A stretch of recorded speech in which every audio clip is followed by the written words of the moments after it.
ഹരേ കൃഷ്ണ.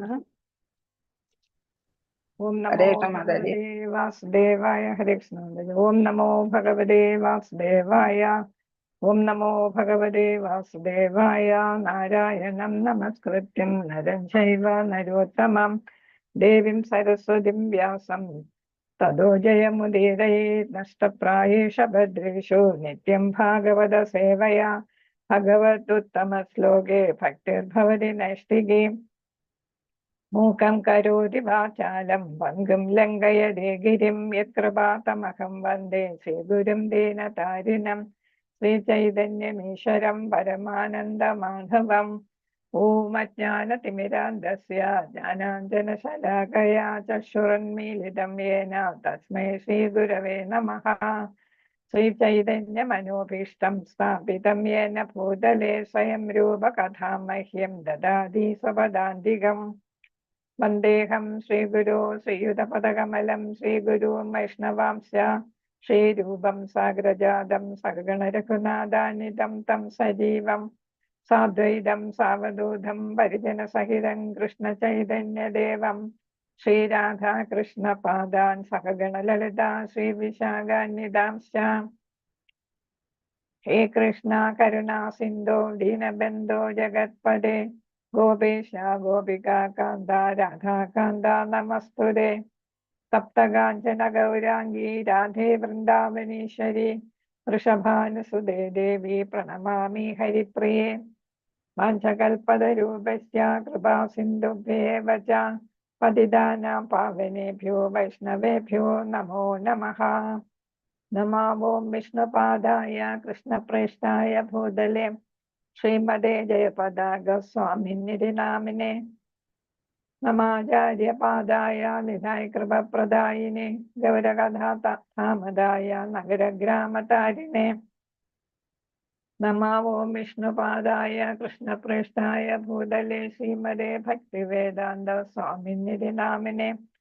നമസ്തേ സരസ്വതേ ദേവേ ഗൗരവാണി പ്രചാരിണേ നിർവിശേഷ ശൂന്യവാദി പാശ്ചാത്യദേശതാരിണേ. ജയ ശ്രീകൃഷ്ണ ചൈതന്യ പ്രഭു നിത്യാനന്ദ ശ്രീ അദ്വൈത ഗദാധര ശ്രീവാസാദി ഗൗര ഭക്തവൃന്ദ. ഹരേ കൃഷ്ണ കൃഷ്ണ കൃഷ്ണ ഹരേ ഹരേ. ഹരേ രാമ രാമ രാമ ഹരേ ഹരേ. ഹരേ കൃഷ്ണ കൃഷ്ണ കൃഷ്ണ ഹരേ ഹരേ. ഹരേ രാമ രാമ രാമ ഹരേ ഹരേ. ഹരേ കൃഷ്ണ കൃഷ്ണ കൃഷ്ണ ഹരേ ഹരേ. ഹരേ രാമ രാമ രാമ ഹരേ ഹരേ. ഹരേ Krishna. Shri Shri Radha Govinda Mandir ISKCON മാംഗ്ലൂരുവിന്റെ Malayalam Bhagavad Gita level 2 ക്ലാസ്സിലേക്ക് എല്ലാ ഭക്തരെയും സ്വാഗതം ചെയ്യുന്നു. ഹരേ കൃഷ്ണ. ഹരേ കൃഷ്ണ മാതാജി പ്രണാമം. പ്രണാമം. ഹരേ കൃഷ്ണ. ഹരേ കൃഷ്ണ. ഹരേ കൃഷ്ണ മാതാജി ഹരേ കൃഷ്ണ. ഹോസ്റ്റ് ആക്കണേ. ആക്കിക്കോ. ഹരേ കൃഷ്ണ.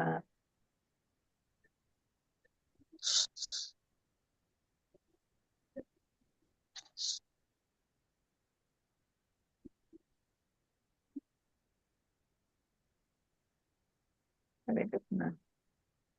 ഗിരീഷ്മ മാതാജി ഇന്ന് സാവിത്രി മാതാജി ശ്ലോകം ചൊല്ല്. ഹരേ കൃഷ്ണ.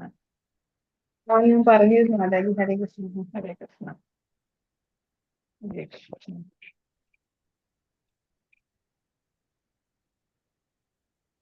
ആരെങ്കിലും ശ്ലോകം എന്തെങ്കിലും ചൊല്ലുന്നുണ്ടോ? അല്ലാതെ ഇനി 1 മിനിറ്റ് കൂടെ ഉണ്ട്. ഇന്നലെ പഠിച്ചത് മനസ്സിലാക്കിയത് പറഞ്ഞോളൂ. ഹരേ കൃഷ്ണ. ഇന്നലെ എന്താ മനസ്സിലാക്കിയത്? അഷ്ടാംഗ യോഗയിൽ എന്താ മനസ്സിലായത്? ഹരേ കൃഷ്ണ. ഗുരു ശിഷ്യബന്ധം സ്ഥാപിക്കുക എന്നത്. അതെ. കർത്തവ്യങ്ങൾ ഓരോരുത്തർ അനുസരിക്കണം. ഹരേ കൃഷ്ണ. കർമ്മയോഗങ്ങൾ ചെയ്യുക. ഭക്തിയോഗം വഴി കൃഷ്ണാവബോധത്തിൽ കർമ്മം ചെയ്യുക. ഹരേ കൃഷ്ണ. അഷ്ടാംഗ യോഗത്തില് എത്ര പടികളുണ്ട്? ഏതിനോടാണ് ഉപമിച്ചിരിക്കുന്നത്? ഹരേ കൃഷ്ണ. കർമ്മയോഗ അതാണ് ഏതിനോടാണ് ഉപമ? ഉപമിച്ചിരിക്കുന്നത്. കോണിയോടല്ലേ? ഏണിപ്പടി. ഏണിപ്പടി. ഒരു ലാഡർ അല്ലേ? അതിന്റെ 8 പടികളായിട്ടാണ് വരുന്നത്. ഏത് പടികൾ ഏതൊക്കെയാണ് പറയാമോ ആർക്കെങ്കിലും? കർമ്മയോഗ, യുക്തിയോഗ, ജ്ഞാനയോഗ ആണോ? ഹരേ കൃഷ്ണ. അതെല്ലാം ഏതൊക്കെയാണ്? യമ 8 നമ്മൾ പറഞ്ഞില്ലേ? യമ ഒരു ലാഡറിന്റെ ഓരോ ലാഡറും ഓരോന്നാണെന്നൊക്കെ പറഞ്ഞായിരുന്നല്ലോ. ഹരേ കൃഷ്ണ.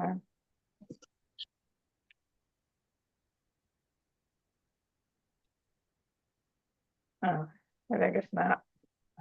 നമുക്ക് ഇന്നലെ നമ്മള് യോഗയിൽ ആത്മാവിന്റെ ശാശ്വതത്വത്തെ കുറിച്ചാണ് ഇന്നലെ നമ്മൾ പഠിച്ചത്. ഹരേ കൃഷ്ണ. ആത്മാവിന്റെ സ്വഭാവം എന്താണെന്നാ മനസ്സിലാക്കിയത്? ഹരേ കൃഷ്ണ. സ്ഥൂല ശരീരത്തെ കുറിച്ച് അർജുന അനുകമ്പ അത് മനസ്സിലാക്കി. പിന്നെ ആത്മാവ് ശരീരവും ആത്മാവിനെ തമ്മിലുള്ള രക്ഷിക്കുക, വ്യത്യാസം, ആത്മാവിനെ രക്ഷിക്കുക, അനുകമ്പ, ബ്രഹ്മ, പരമാത്മാവ്, ഭഗവാൻ.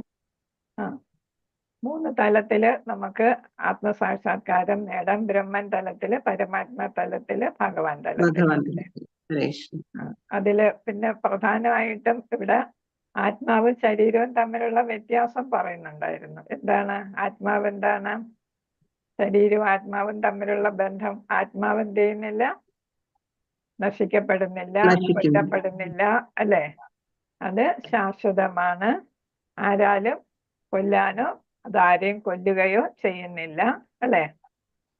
ശരീരത്തിന്റെ സമയം കഴിയുമ്പോൾ അതെന്ത് ചെയ്യുന്നു? ശരീരം ക്ഷയിച്ചു തുടങ്ങുമ്പോൾ അത് വേറൊരു ശരീരത്തിലേക്ക് പ്രവേശിക്കുന്നു, ദേഹാന്തര പ്രാപ്തി സംഭവിക്കുന്നു എന്ന് നമ്മൾ മനസ്സിലാക്കിയിട്ടുണ്ട്. ആത്മാവ് ശാശ്വതമാണ് എന്ന് പറഞ്ഞിട്ട് അത് ഹിംസയെ പ്രോത്സാഹിപ്പിക്കുന്നതല്ല എന്നും കൂടെ നമ്മൾ പഠിച്ചു, അല്ലേ? എന്നാല് വധിക്കാനുള്ള അധികാരം ആർക്കുണ്ട്?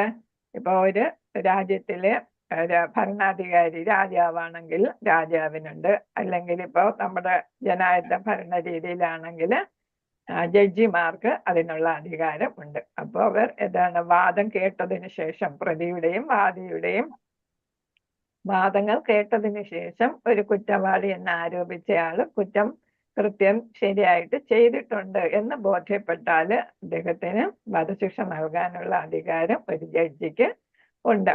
ആ അധികാരം എന്ന് പറയുന്നത് ഒരു ഭഗവാന്റെ കാരുണ്യമായിട്ട് ആ വധശിക്ഷയെ കണക്കാക്കണം എന്നാണ് പറയുന്നത്. കാരണം ഈ ശരീരത്തിൽ ഇരുന്നു കൊണ്ട് ഈ ആത്മാവ് ഇനി എന്താണ്, അതിന് ഭഗവത് പദത്തിൽ എത്തിച്ചേരാനായിട്ട് സാധിക്കത്തില്ല. അപ്പൊ ചെയ്തു പോയ പാപത്തിന്റെ ഫലം ഈ ജന്മം തന്നെ അനുഭവിച്ച് അടുത്ത ശരീരത്തിലേക്ക് ആത്മാവിനെ പ്രവേശിക്കാനായിട്ട് സാധിക്കും എന്നാണ്. അപ്പൊ ഒരു സർജന്റെ ഒരു കത്തി കിട്ടിയാൽ അത് ഒരാളിനെ രക്ഷിക്കാൻ ഉപയോഗിക്കും. അതേസമയം ഒരു കള്ളനോ കൊള്ളക്കാരനോ മോഷ്ടാവിന് അത് കിട്ടുകയാണെങ്കിൽ അത് മറ്റുള്ളവരെ ഉപദ്രവിക്കാനായിട്ട് ഉപയോഗിക്കും എന്ന്.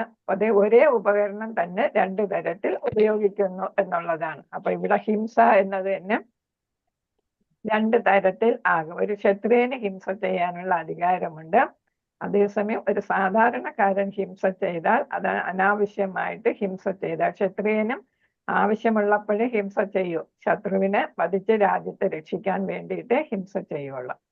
അതേസമയം ഒരു സാധാരണക്കാരൻ ഹിംസ ചെയ്യുകയാണെങ്കിൽ അയാൾ ശിക്ഷിക്കപ്പെടണം.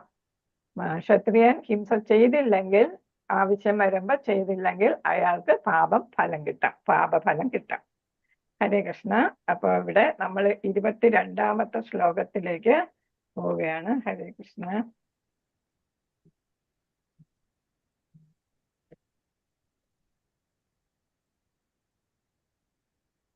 ഹരേ കൃഷ്ണ. മാതാജി വായിച്ചോളൂ. ഹരേ കൃഷ്ണ മാതാജി. ഹരേ കൃഷ്ണ. മാതാജി വായിച്ചോളൂ. ഹരേ കൃഷ്ണ. വാസാംസി ജീർണാനി യഥാ വിഹായ നവാനി ഗൃഹ്ണാതി നരോപരാണി തഥാ ശരീരാണി വിഹായ ജീർണാന്യാനി സംയാതി നവാനി ദേഹി. ഹരേ കൃഷ്ണ മാതാജി. ഹരേ കൃഷ്ണ. മാതാജി ഹരേ കൃഷ്ണ. 21 മാതാജി. ഇന്നലെ 21 വായിച്ചില്ലേ? 20 വരെയല്ലേ ചെയ്ത്? 20 വരെ വായിച്ചു. 20 വരെയാണ് എടുത്തത്. ഇന്നലെ 20 വരെ. പറഞ്ഞു. ആണോ? ഇപ്പൊ ഇവിടെ 22 പറയുന്നത് അണുമാത്രമായതാണ് പഴകിയ ഉടുപ്പുകൾ മാറ്റി പുതിയവ എടുത്തണിയുന്നത് പോലെ ജീർണിച്ച് ഉപയോഗിക്കാൻ കൊള്ളാത്തതായ ഭൗതിക ശരീരങ്ങൾ ഉപയോഗിച്ച് ദേഹി പുതിയ ദേഹങ്ങൾ സ്വീകരിക്കുന്നു. ദേഹി എന്ന് പറയുന്നത് ആത്മാവാണ്. ദേഹത്തിന് ഉള്ളിലിരിക്കുന്നത് ദേഹി. ദേഹങ്ങൾ എന്ന് പറയുമ്പോൾ ശരീരങ്ങൾ. അപ്പൊ പുതിയ ശരീരം സ്വീകരിക്കും എന്നാണ് പറയുന്നത്. അപ്പൊ നമ്മൾ ഏതാണ് നമ്മുടെ ശരീരത്തിന് മാറ്റങ്ങൾ വരുന്നു. പല പല സ്റ്റേജിലോട്ട് ശരീരം കടന്നു പോകുന്നു. ആത്മാവിന് ഒരു മാറ്റവും വരുന്നില്ല. അപ്പൊ ഇവിടെ അണുമാത്രമായ ജീവാത്മാവിന്റെ ഇഷ്ടം അനുസരിച്ച് പരമാത്മാവ് അവന് ശരീരം നൽകുന്നു. അവന്റെ കർമ്മഫലവും കൂടെ നോക്കിയിട്ട് അവന് പുതിയ ശരീരം ലഭിക്കും. അപ്പൊ ഇവിടെ അർജുനന്റെ അടുത്ത് പറയുകയാണ്, നീ അതുകൊണ്ട് വിഷമിക്കണ്ട. നിന്റെ ഗുരുക്കന്മാരും ബന്ധുക്കളും എല്ലാം അവരുടെ ശരീരമേ നശിപ്പിക്കപ്പെടത്തുള്ളൂ. അവരുടെ ആത്മാവിന് ഒരു കോട്ടവും തട്ടത്തില്ല. ഭീഷ്മർക്കും ദ്രോണർക്കും എല്ലാം ഊർജ്ജസ്വലമായ ഒരു പുതിയ ശരീരം ലഭിക്കും. ഉന്മേഷത്തോടെ പ്രവർത്തിക്കാൻ പറ്റിയ ഒരു പുതിയ ശരീരം ലഭിക്കും. അതുകൊണ്ട് നീ വിഷമിക്കണ്ട എന്ന ജ്ഞാന ഉപദേശമാണ് ഇവിടെ നൽകുന്നത്. ഭഗവത് കാരുണ്യം കൊണ്ട് ഒരു സുഹൃത്ത് എന്ന പോലെയാണ് ഇവിടെ ഉപദേശം നൽകുന്നത്. നമ്മൾ പഠിച്ചിട്ടുണ്ട്, a friend in need is a friend in deed, അല്ലെ?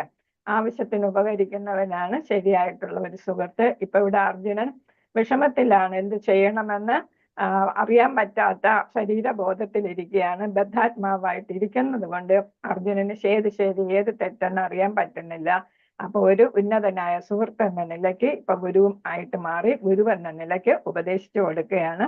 ഈ ശരീരം നശിച്ചോട്ട് നീ ഹിംസ നടത്തിക്കോളും, അവരെ വധിച്ചോളും, ഒരു പ്രശ്നവും വരത്തില്ല. മുണ്ടക ഉപനിഷത്തും ശ്വേതശ്വേതര ഉപനിഷത്തും ഒക്കെ പറയുന്നത് ശരീരമാകുന്ന വൃക്ഷത്തിലെ 2 പക്ഷികളാണ്, ജീവാത്മാവും പരമാത്മാവും എന്നാണ്. അപ്പൊ ഒരു വൃക്ഷത്തോട് ശരീരത്തെ ഉപമിച്ചിരിക്കുന്നു. അതിലെ ബ്രാഞ്ചിലിരിക്കുന്ന 2 പക്ഷികളാണ് ജീവാത്മാവും പരമാത്മാവും. അത് നമ്മൾ വേറൊരു കഥയും വേറൊരു ഉപമയും പ്രഭുപാദർ പറയുന്നുണ്ട്. ഒരു വലിയ വൃക്ഷം, പടവൃക്ഷം, അതിനെ ഒരു ആന വന്ന് കുലുക്കുകയാണ്. ആന കഴിഞ്ഞ ജന്മത്തിന്റെ ഫലമായിട്ടാണ് ആ ജീവാത്മാവ് ഇപ്പൊ എന്തായിട്ട് മാറിയത്? ആനയുടെ ശരീരം എടുത്തിരിക്കുന്നത്. അതേപോലെ വൃക്ഷവും അതേപോലെ തന്നെ കഴിഞ്ഞ ജന്മത്തിന്റെ ഫലമായിട്ട്, കർമ്മഫലമായിട്ട് ഇപ്പൊ അത് ഒരു വൃക്ഷമായിട്ട് മാറി. ആ വൃക്ഷത്തില് ഒരു തേനീച്ചക്കൂടുണ്ട്. തേനീച്ചകളും കഴിഞ്ഞ ജന്മത്തിന്റെ ഫലമായിട്ട് വന്ന ഈ ജന്മത്തിന്റെ പ്രതിനിധികളായിട്ടാണ്, ജീവാത്മാക്കളായിട്ടാണ് വരുന്നത്. അപ്പൊ ഒരു വലിയ ആനയുണ്ട്, ഒരു വലിയ വൃക്ഷമുണ്ട്, പിന്നെ വേറൊരു തേനീച്ച എന്ന് പറയുന്ന ഒരു ചെറിയ ജീവികളുമുണ്ട്. ആ തേനീച്ച ഇരിക്കുന്ന ഒരു ബ്രാഞ്ചിൽ ഒരു വലിയ തേനീച്ച കൂടെ തൂങ്ങിക്കിടക്കുന്നു. അതിൽ നിന്ന് ഈ മരം ഇങ്ങനെ ആന കുലുക്കുന്നത് ഒരു കർമ്മം ചെയ്യുകയാണ്, അല്ലെ? ആ കർമ്മം ചെയ്തപ്പം വൃക്ഷം അത് അനുഭവിക്കുന്നുണ്ട്. അതും ഒരു കർമ്മം ഫലം തന്നെയാണ്.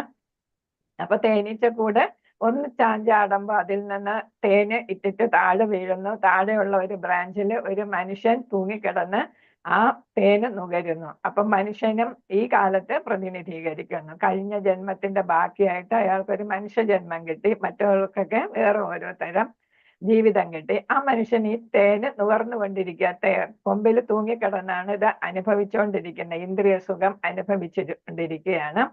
ആ ബ്രാഞ്ചില്, ഇയാൾ തൂങ്ങിക്കിടക്കുന്ന ബ്രാഞ്ചില് ഒരു കറുത്ത എലിയും ഒരു വെളുത്ത എലിയും രാത്രിയും പകലിനെ പ്രതിനിധാനം ചെയ്യുന്നു. അതായത് കാലത്തെ പ്രതിനിധീകരിക്കുന്നു, കാലം, ടൈം. അവരെന്ത് ചെയ്യുന്നു? ആ ബ്രാഞ്ചിന് എന്ത് ചെയ്യുന്നു? കരണ്ട് തിന്നുകൊണ്ടിരിക്കുന്നു. ഏതാണ്ട് ആ ബ്രാഞ്ചിന് കരണ്ട് അത് അവസാനത്തെ നിലയിലെത്തി നിൽക്കുന്നു. ഇയാള് ഈ സുഖഭോഗങ്ങളൊക്കെ അനുഭവിക്കുന്നു. ഈ തേൻ നുകർന്നുകൊണ്ടിരിക്കുമ്പോൾ അതൊന്നും ശ്രദ്ധിക്കുന്നില്ല, കാലം കടന്നു പോകുന്നത് അറിയുന്നില്ല. അടുത്ത അയാളുടെ കാലം അവസാനിക്കാൻ പോകുന്നു എന്നുള്ളത് അയാൾ ശ്രദ്ധിക്കുന്നില്ല. ഇതെല്ലാം വീക്ഷിച്ച് ഒരു ശിഖരത്തില് ആരും ഇരിപ്പുണ്ട്? നമ്മുടെ പരമാത്മാവും ഇരിപ്പുണ്ട്. പക്ഷെ അദ്ദേഹം വെറും ദൃക്സാക്ഷിയായിട്ടിരിക്കുകയാണ്. അപ്പോ താമസിക്കാതെ തന്നെ ആ ബ്രാഞ്ച് ഒടിഞ്ഞു വീഴും. അത് വീഴാൻ പോകുന്നത് പാമ്പിന്റെ ഒരു കുളത്തിലോട്ടാണ് അത് വീഴാൻ പോകുന്നത്. ആ ബ്രാഞ്ച് അയാളും കൂടെ വീഴാൻ പോകുന്നത് താഴെ. അങ്ങനെ ഒരു പാമ്പിന്റെ ഒരു കുളമാണ് കാണിച്ചിരിക്കുന്നത്. അതായത് അധോലോകം, പാതാള പാമ്പുകളുടെ കേന്ദ്രമായിട്ടാണ് കണക്കാക്കുന്ന പാതാള ലോകം. അവരുടെ സാമ്രാജ്യമാണ്. അപ്പൊ അവിടോട്ടാണ് വീഴാൻ പോകുന്നത്. അപ്പൊ ഇപ്പൊ ഒരു മനുഷ്യ ജന്മം കിട്ടിയിട്ട് അയാൾ അത് വേണ്ട വിധത്തിൽ ഉപയോഗിക്കുന്നില്ല. ഭഗവാൻ നോക്കിയിരിക്കുന്നു. കാരണം എന്താണ്? പരമാത്മാവ്. കാരണം അയാളുടെ ആഗ്രഹമാണ് സുഖം അനുഭവിക്കാനുള്ള ആഗ്രഹം. അപ്പൊ അതിന് പെർമിഷൻ കൊടുത്ത് ഇങ്ങനെ ഇരിക്കുകയാണ്. അപ്പൊ അതാണ് നമ്മുടെ ഭൗതികതയിലുള്ള ഭഗവാനെ മറന്നുള്ള, നമ്മൾ എവിടെ നിന്ന് വന്നു, മൂട് മറന്നു എന്ന് നമ്മൾ പറയത്തില്ലേ, വന്നിടം മറന്നു എന്നാണ്. ഭഗവാന്റെ അടുത്തായിരുന്നു എല്ലാവരും. ആഗ്രഹങ്ങൾ കൊണ്ട് ഭൗതിക ലോകം സൃഷ്ടിച്ച് ഭഗവാൻ നമ്മൾ ആഗ്രഹ തൃപ്തീകരണത്തിന് വേണ്ടി ഇങ്ങോട്ട് വിട്ടു. നമ്മള് മനുഷ്യൻ എന്നുള്ള ബോധത്തെ വെടിഞ്ഞാണ് ആസ്വാദകനായിട്ട് ഇവിടെ ഇരിക്കുന്നത്. അപ്പൊ ഇതേപോലെ ആകരുത്. ഭഗവാൻ എല്ലാം സാങ്ഷൻ ചെയ്യും. അതിനനുസരിച്ച് അടുത്ത കർമ്മഫലം അടുത്ത ജന്മത്തിൽ നമുക്ക് ഏത് ശരീരം കിട്ടും. ഇപ്പൊ ഇയാളുടെ ശരീരം ഇനി അടുത്ത ഉടനെ ഒന്നും മനുഷ്യ ശരീരം അയാൾക്ക് കിട്ടത്തില്ല. അപ്പൊ അതുപോലെ കിട്ടിയ ശരീരം, മനുഷ്യ ശരീരം നമ്മൾ വേണ്ട വിധത്തിൽ ഉപയോഗിക്കണം എന്നാണ് ഇവിടെ പറയുന്നത്. ഹരേ കൃഷ്ണ. ഇത് ഞാൻ പറഞ്ഞതൊക്കെ തന്നെയാണ്. മാതാജി 23 മുതൽ 25 വരെയുള്ളത് ചൊല്ലിക്കോളൂ. ഹരേ കൃഷ്ണ. നൈനം ചിന്തന്തി ശസ്ത്രാണി നൈനം ജഗതി പാവകഃ ന ചൈനം ക്ലേദേന്ദ്യാഭോ ന ശോഷേതി മാരുതഃ അച്ഛോദ്യ അയമദാഹ്യോയം അക്ലേദു അശോഷയേവ ച നിത്യ സർവഗതസ്ഥാനോ രജലോയം സനാതനഃ അവ്യക്തോയം അചിന്യോയം അവികാര്യോ അയമുച്യത്തെ തസ്മാദേവം വിദിത്വൈനം നാനശോചിതുമർഹസി. ഹരേ കൃഷ്ണ മാതാജി. ഇവിടെ ഹരേ കൃഷ്ണ മാതാജി. അപ്പൊ ഇവിടെ അനശ്വരമായ ആത്മാവിന്റെ ഗുണങ്ങൾ, കൂടുതലായിട്ടുള്ള ഗുണങ്ങളെ കുറിച്ച് ഭഗവാൻ അർജുനന് ഉപദേശിച്ചു കൊടുക്കുകയാണ്. ആത്മാവിന് ധാരാളം ഗുണങ്ങളുണ്ട് എന്നാണ്. ആത്മാവിന് ആയുധങ്ങൾക്ക് മുറിക്കാനാവില്ല, അഗ്നിക്ക് ദഹിപ്പിക്കാനാവില്ല, വെള്ളത്തിന് നനയ്ക്കാൻ പറ്റത്തില്ല, കാറ്റിന് ഉണക്കാനായിട്ട് പറ്റത്തില്ല. അതായത് നമ്മുടെ ഭൗതികമായിട്ടുള്ള പഞ്ചഭൂതങ്ങളെ ഇവിടെ പറയുകയാണ്. മണ്ണ്, ജലം, അഗ്നി, വായു, ആകാശം, ഇതാണ് പഞ്ചഭൂതങ്ങൾ. അപ്പൊ ഇവ കൊണ്ടൊന്നും നമ്മുടെ ആത്മാവിനെ ഹനിക്കാനായിട്ട്, കൊല്ലാനായിട്ട്, നശിപ്പിക്കാനായിട്ട് സാധിക്കത്തില്ല എന്നാണ് ഇവിടെ പറഞ്ഞു വരുന്നത്. പിന്നെ അഗ്നിയുണ്ട്. ഇപ്പൊ നമ്മൾ ന്യൂക്ലിയർ വെപ്പൺ, ഫയർ വെപ്പൺ ഒക്കെ ഉണ്ടാക്കിയിട്ടുണ്ട്. അത് ഫയർ വെപ്പൺ ആണ്, ന്യൂക്ലിയർ വെപ്പൺ. അതുകൊണ്ടും ശരീരത്തെ നശിപ്പിക്കാം എന്നല്ലാതെ ആത്മാവിനെ നശിപ്പിക്കാനായിട്ട് സാധ്യമല്ല എന്നാണ് പറയുന്നത്. ഇപ്പൊ 24-ാമത്തേല് പറയുന്നുണ്ട്, ജീവാത്മാവിന് മുറിക്കാനോ ദഹിപ്പിക്കാനോ കുതിർക്കാനോ ഉണക്കാനോ കഴിയില്ല. ശാശ്വതനും സർവദാ ഗമിക്കാൻ കഴിവുള്ളവനും പരിണാമങ്ങൾക്ക് അതീതനും അചഞ്ചലനും നിത്യനുമാണ് ഈ ആത്മാവ്. അപ്പൊ ജീവാത്മാവിന് ഒരു വ്യക്തിത്വമുണ്ട്. വ്യക്തിത്വമായ ജീവാത്മാവ് പരമാത്മാവിൽ നിന്നും വേർപെട്ടതാണ്. ഏതാണ്? വേർതിരിക്കപ്പെട്ടതാണ്. എന്തിനു വേണ്ടിയിട്ട്? നമ്മളുടെ ആഗ്രഹങ്ങൾ, അജ്ഞത കൊണ്ട് നമുക്ക് ആഗ്രഹങ്ങൾ ഉണ്ടായി. ആ ആഗ്രഹങ്ങൾ സഫലീകരിക്കുന്നതിന് വേണ്ടിയിട്ട് നമ്മള് പരമാത്മാവിൽ നിന്റെ ഒരംശമായ നമ്മളെ വേർപെടുത്തിയതാണ്. അപ്പം അണുവായതുകൊണ്ട് തന്നെ, അണുവാണല്ലോ നമ്മളെ അംശം, അണുവായതുകൊണ്ട് തന്നെ നമ്മൾ എന്തിലെ പെടുന്നു? മായയാൽ പിടിക്കപ്പെടുന്നു. മായയാൽ അപഹൃതനായി നമ്മൾ വേറിട്ട് നിൽക്കുന്നു. ഏതുപോലെ നമ്മൾ ഭഗവാനും നമ്മളും തമ്മിലുള്ള ബന്ധം, ഭഗവാൻ എന്ന് പറയുമ്പോൾ പരമാത്മാവിനെയാണ് ഉദ്ദേശിക്കുന്നത്. പരമാത്മാവും നമ്മളും തമ്മിലുള്ള ബന്ധം, ആത്മാവും തമ്മിലുള്ള ബന്ധം തീയും തീപ്പൊരിയും പോലെയാണ്. അപ്പം പരമാത്മാവ് തീയാണ്, അതിന്റെ ഒരു അംശമാണ് തീപ്പൊരി. തീപ്പൊരിക്ക് വേറിട്ടൊരു നിലനിൽപ്പില്ല, അല്ലെ? സ്വന്തം വ്യക്തിത്വം അവസാനം വരെയും നിലനിർത്തും. അത് നമ്മൾ കൃഷ്ണാവബോധത്തിൽ പ്രവർത്തിച്ച് ഭഗവത് സന്നിധിയിൽ പോയാലും വ്യക്തിത്വം കാണും. എന്നാലും ഏതാണ്? ഭഗവാനിൽ നിൽക്കുന്നത് പോലെ, തീയിൽ നിൽക്കുന്നത് പോലെ തീപ്പൊരിക്ക് എന്തില്ലാതാകുന്നു? ഒരു സ്ഥാനം കിട്ടുന്നില്ല. ഗുണമുണ്ട്, പക്ഷെ അളവിലത് കുറവായത് കാരണം തീപ്പൊരി ഇങ്ങനെ പറന്നു പോകുന്നു. എന്നാലും അവസാനം വരെ അതിനൊരു വ്യക്തിത്വം ഉണ്ടാകും ജീവാത്മാവിന് എന്നാണ് പറയുന്നത്. ഏതുവരെ? ആത്മീയ തലത്തിൽ എത്തുന്നത് വരെ. നമ്മൾ ബ്രഹ്മനിൽ ലയിക്കുകയാണെങ്കിൽ നമ്മുടെ വ്യക്തിത്വം നഷ്ടപ്പെടും. അതേസമയം നമ്മൾ വൈകുണ്ഠ ലോകത്തിലോ ആത്മീയ ലോകങ്ങളിൽ എത്തുകയാണെങ്കിൽ, വൈകുണ്ഠത്തിലോ അതേപോലെ ഗോലോകത്തോ എത്തുകയാണെങ്കിൽ നമുക്ക് നമ്മുടെ വ്യക്തിത്വം നിലനിർത്താനായിട്ട് സാധിക്കും. അതുകൊണ്ട് എല്ലാവരും ശ്രമിക്കേണ്ടത് ബ്രഹ്മനിൽ ലയിക്കുകയല്ല, വൈകുണ്ഠത്തിലോ ഗോലോകത്തിലോ പോകാനാണ് ബുദ്ധിമാന്മാർ ഇഷ്ടപ്പെടുന്നത് എന്നാണ് പറയുന്നത്. അപ്പൊ ഇവിടെ അർജുനൻ ഭഗവാനിൽ നിന്ന് പരമാത്മാ തത്വങ്ങൾ ഗ്രഹിച്ച് മുക്താത്മാവായി എങ്കിലും അദ്ദേഹം എന്താഗ്രഹിക്കുന്നില്ല? ബ്രഹ്മനിൽ ലയിക്കാനായിട്ട് അദ്ദേഹവും ആഗ്രഹിക്കുന്നില്ല എന്നാണ് ഇവിടെ പറഞ്ഞിരിക്കുന്നത്. ഹരേ കൃഷ്ണ മാതാജി. 25-ാമത്തെ ശ്ലോകം വായിച്ചായിരുന്നോ? വായിച്ചു. ഹരേ കൃഷ്ണ. അപ്പൊ ഇവിടെ അദൃശ്യനും അചിന്ത്യനും മാറ്റമില്ലാത്തവരുമാണ് ആത്മാവ് എന്ന് പറയും. നമുക്ക് കാണാൻ പറ്റുന്നില്ല, ചിന്തയ്ക്ക് അതീതനാണ്. എന്താണ് ആത്മാവെന്ന് നമുക്ക് ഇങ്ങനെ പറയുന്നത്, ശാസ്ത്രങ്ങൾ പറയുന്നത് ആണ് നമുക്ക് കേൾക്കാനേ പറ്റുന്നുള്ളൂ, നമുക്ക് ഫീൽ ചെയ്യാം, പക്ഷെ നമുക്ക് കാണാൻ പറ്റുന്നില്ല. നമ്മുടെ ചിന്തയ്ക്ക് മേളിലാണ് ആത്മാവിന്റെ സ്ഥാനം എന്ന് വെച്ചാൽ നമുക്കതിനെ സമ്മറൈസ് ചെയ്ത് പറയാനൊന്നും പറ്റത്തില്ല. ഇതറിയുന്നത് കൊണ്ട് നീ ശരീരത്തെ കുറിച്ച് ദുഃഖിക്കണ്ട. കാരണം എന്താണ്? നീ ശരീരമല്ല, നിന്റെ ബന്ധുക്കളൊന്നും ശരീരം അല്ല, അവരെല്ലാം ആത്മാക്കളാണ്. അപ്പൊ ആത്മാവിന്റെ ശക്തി എന്ന് പറയുന്നത് നമുക്ക് വ്യാഖ്യാനിക്കാൻ പറ്റാത്തിടത്രയാണ്, നമുക്ക് കാണാൻ പോലും പറ്റുന്നതല്ല. സൂക്ഷ്മദർശിനിയിലൂടെ നേരത്തെ പറഞ്ഞതാണ്, ഒരു മെഷീൻസിലൂടെയും നമുക്കതിനെ, ഇൻസ്ട്രുമെന്റ്സിലൂടെയും അതിനെ നമുക്ക് കാണാനായിട്ട് പറ്റുന്നില്ല. അത്രയ്ക്ക് സൂക്ഷ്മതമാണ്. എത്ര എന്നാ പറഞ്ഞത് ആത്മാവിന്റെ വലിപ്പം? ഹരേ കൃഷ്ണ. എത്രയാണെന്നാ പഠിച്ചത്? ഒരു തലമുടിയുടെ തുമ്പിനെ ഒരു 10,000 കഷ്ണങ്ങളായി മാറ്റി കഴിഞ്ഞ അതിലൊരു അംശം അല്ലേ? അപ്പൊ അത്രയ്ക്ക് ചെറുതാണ്. 1 ഇഞ്ചാണ് വലിപ്പം. ഹൃദയത്തിൽ കുടികൊള്ളുന്നു എന്നാണ് ശാസ്ത്രങ്ങൾ പറയുന്നത്. അപ്പൊ അതിനെ നമുക്ക് കാണാൻ പറ്റത്തില്ല. പക്ഷെ അത്രയും സൂക്ഷ്മമായിട്ടുള്ള ഇതാണ് ഒരു ആനയും ഒരു ചീങ്കണ്ണിയെയും ഒരു മനുഷ്യനെയും ഒരു ഉറുമ്പിനെയും അല്ലെ, ഇന്ദുഗോപം എന്ന് ബ്രഹ്മസംഹിതയിൽ പറയുന്ന ഏറ്റവും ചെറിയ ജീവിയെയും, അണുവിനേക്കാൾ അണു എന്ന് നമുക്ക് വേണം. ഇപ്പൊ അത്രയ്ക്ക് ചെറുതായിട്ടുള്ളതിനെയും എന്ത് ചെയ്യുന്നത്, നയിക്കുന്നത് അല്ലെ, അവർക്ക് ശക്തി കൊടുക്കുന്നത്. എല്ലാവർക്കും ശക്തി കൊടുക്കുന്നു. ആനയിലും ഇത്രയും വലിപ്പമേ ഉള്ളൂ, ഉറുമ്പിലും ഇത്രയും വലിപ്പമുള്ളൂ എന്നുള്ളതാണ് അതിന്റെ പ്രത്യേകത. ഹരേ കൃഷ്ണ മാതാജി. 26. ഹരേ കൃഷ്ണ. നിത്യം വാ മന്യസേ മൃതം കഥാപി ത്വം മഹാബാഹോ നൈവം ശോചിതുമർഹസേ. ഹരേ കൃഷ്ണ മാതാജി. ഹരേ കൃഷ്ണ. അതല്ല, ആത്മാവ് ജനിക്കുകയും എന്നേക്കുമായി മരിക്കുകയും ചെയ്യുന്നു എന്നതാണ് വിശ്വാസമെങ്കിൽ തന്നെ മഹാബാഹോ നിനക്ക് ദുഃഖിക്കാനില്ല, കാരണമില്ല എന്നാണ് ഇവിടെ 26-ാമത്തെ ശ്ലോകത്തിൽ പറയുന്നത്. അവിടെ അവബോധം, ബോധം എന്ന് പറയുന്നത് പ്രജ്ഞ. കഴിഞ്ഞ ശ്ലോകത്തിൽ വരുന്ന ബോധം എന്ന് പറയുന്നത് പ്രജ്ഞയാണ്, ബോധം എന്ന് പറയുന്നത്. അതേപോലെ തന്നെ അവബോധം എന്ന് പറയുന്നത് വളരെ ഉപരിയായിട്ടുള്ള അറിവാണ്, ഏറ്റവും വലിയ അറിവാണ്. പിന്നെ അതേ സമയം വിജ്ഞാനം എന്ന് പറയുന്നത് നമ്മൾ അന്വേഷണാത്മകമായിട്ടുള്ള ഗവേഷണമൊക്കെ നടത്തി കിട്ടുന്ന അറിവിനെയാണ് വിജ്ഞാനം എന്ന് പറയുന്നത്. അപ്പൊ ഇവിടെ പറയുന്നത് ആത്മാവില്ല എന്നാണ് നിന്റെ വിശ്വാസം എങ്കില്, എല്ലാം ശരീരമാണ് എന്ന് നീ വിശ്വസിക്കുന്ന എങ്കില് എന്താണ്, മരണശേഷം ശരീരം അങ്ങ് പോകുമല്ലോ. അപ്പൊ നിനക്ക് പാപം കിട്ടുമെന്ന് നീ വിചാരിക്കണ്ട. കാരണം എന്താണ്, ആത്മാവില്ല എന്ന് പറയുകയാണെങ്കിൽ ആത്മാവാണ് ഒരു ശരീരത്തിൽ നിന്ന് മറ്റൊരു ശരീരത്തിലേക്ക് പ്രവേശിക്കുന്നത്, ദേഹാന്തര പ്രാപ്തി. ആത്മാവില്ല എന്ന് വിശ്വസിക്കുകയാണെങ്കിൽ പിന്നെ എന്താണ്, വേറൊരു ജന്മമില്ല, ആ ജന്മത്തിലല്ലേ പാപഫലം അനുഭവിക്കേണ്ടി വരുന്നത്. അപ്പൊ ജന്മം ഇല്ലാത്തത് കൊണ്ട് നീ അതിനെക്കുറിച്ച് വിചാരിച്ചും ദുഃഖിക്കണ്ട. ഇവിടെ ചെറിയ കുറച്ച് ഉദാഹരണങ്ങൾ കൊടുത്തിട്ടുണ്ട്.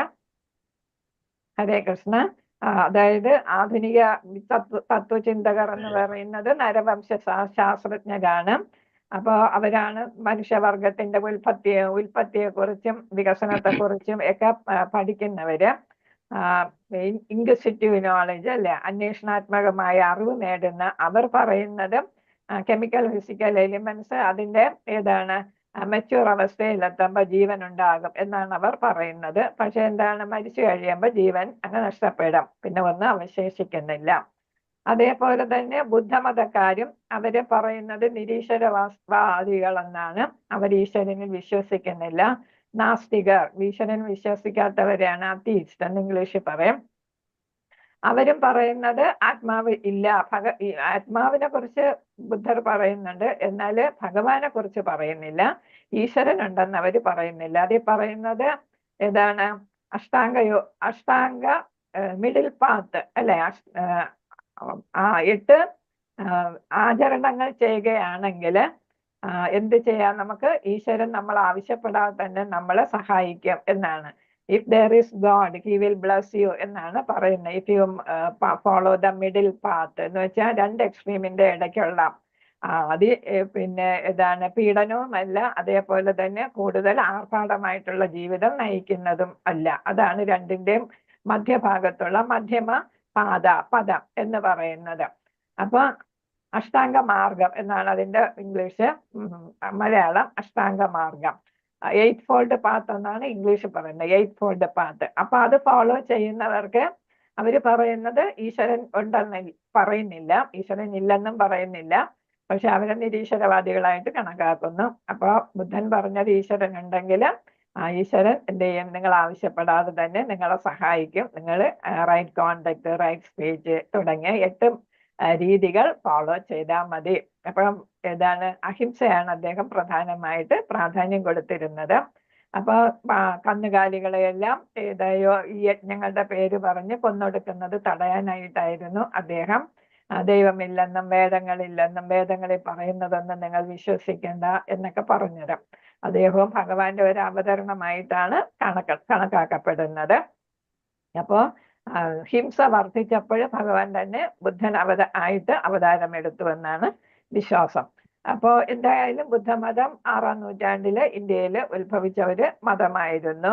അഹിംസയാണ് പ്രധാനം. പിന്നെ ഏതാണ്? 4 നോബിൾ ട്രൂത്ത് എന്നും പിന്നെ അതേപോലെ 8 ഫോൾഡ് പാത്തും 8 മധ്യമ പദ അഷ്ടാംഗ മാർഗം. അപ്പൊ അതായിരുന്നു അവർ നിർദ്ദേശിച്ചിരുന്നത്.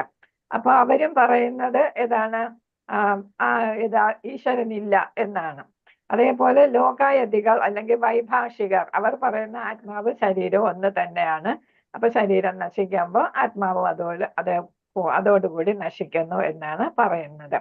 അതുപോലെ വേറൊരു കൂട്ടരുണ്ടായിരുന്നു, ചാർവകന്മാർ എന്ന് പറയുന്ന. അവരും പറഞ്ഞിരുന്നത് അടിച്ചു പൊളിച്ച് ജീവിക്കുക, പഞ്ചഭൂതങ്ങൾ കൊണ്ട് നിർമ്മിച്ചതാണ് ഈ ശരീരം, അതിൽ ആത്മാവെന്ന് പറയുന്ന ഒന്നില്ല.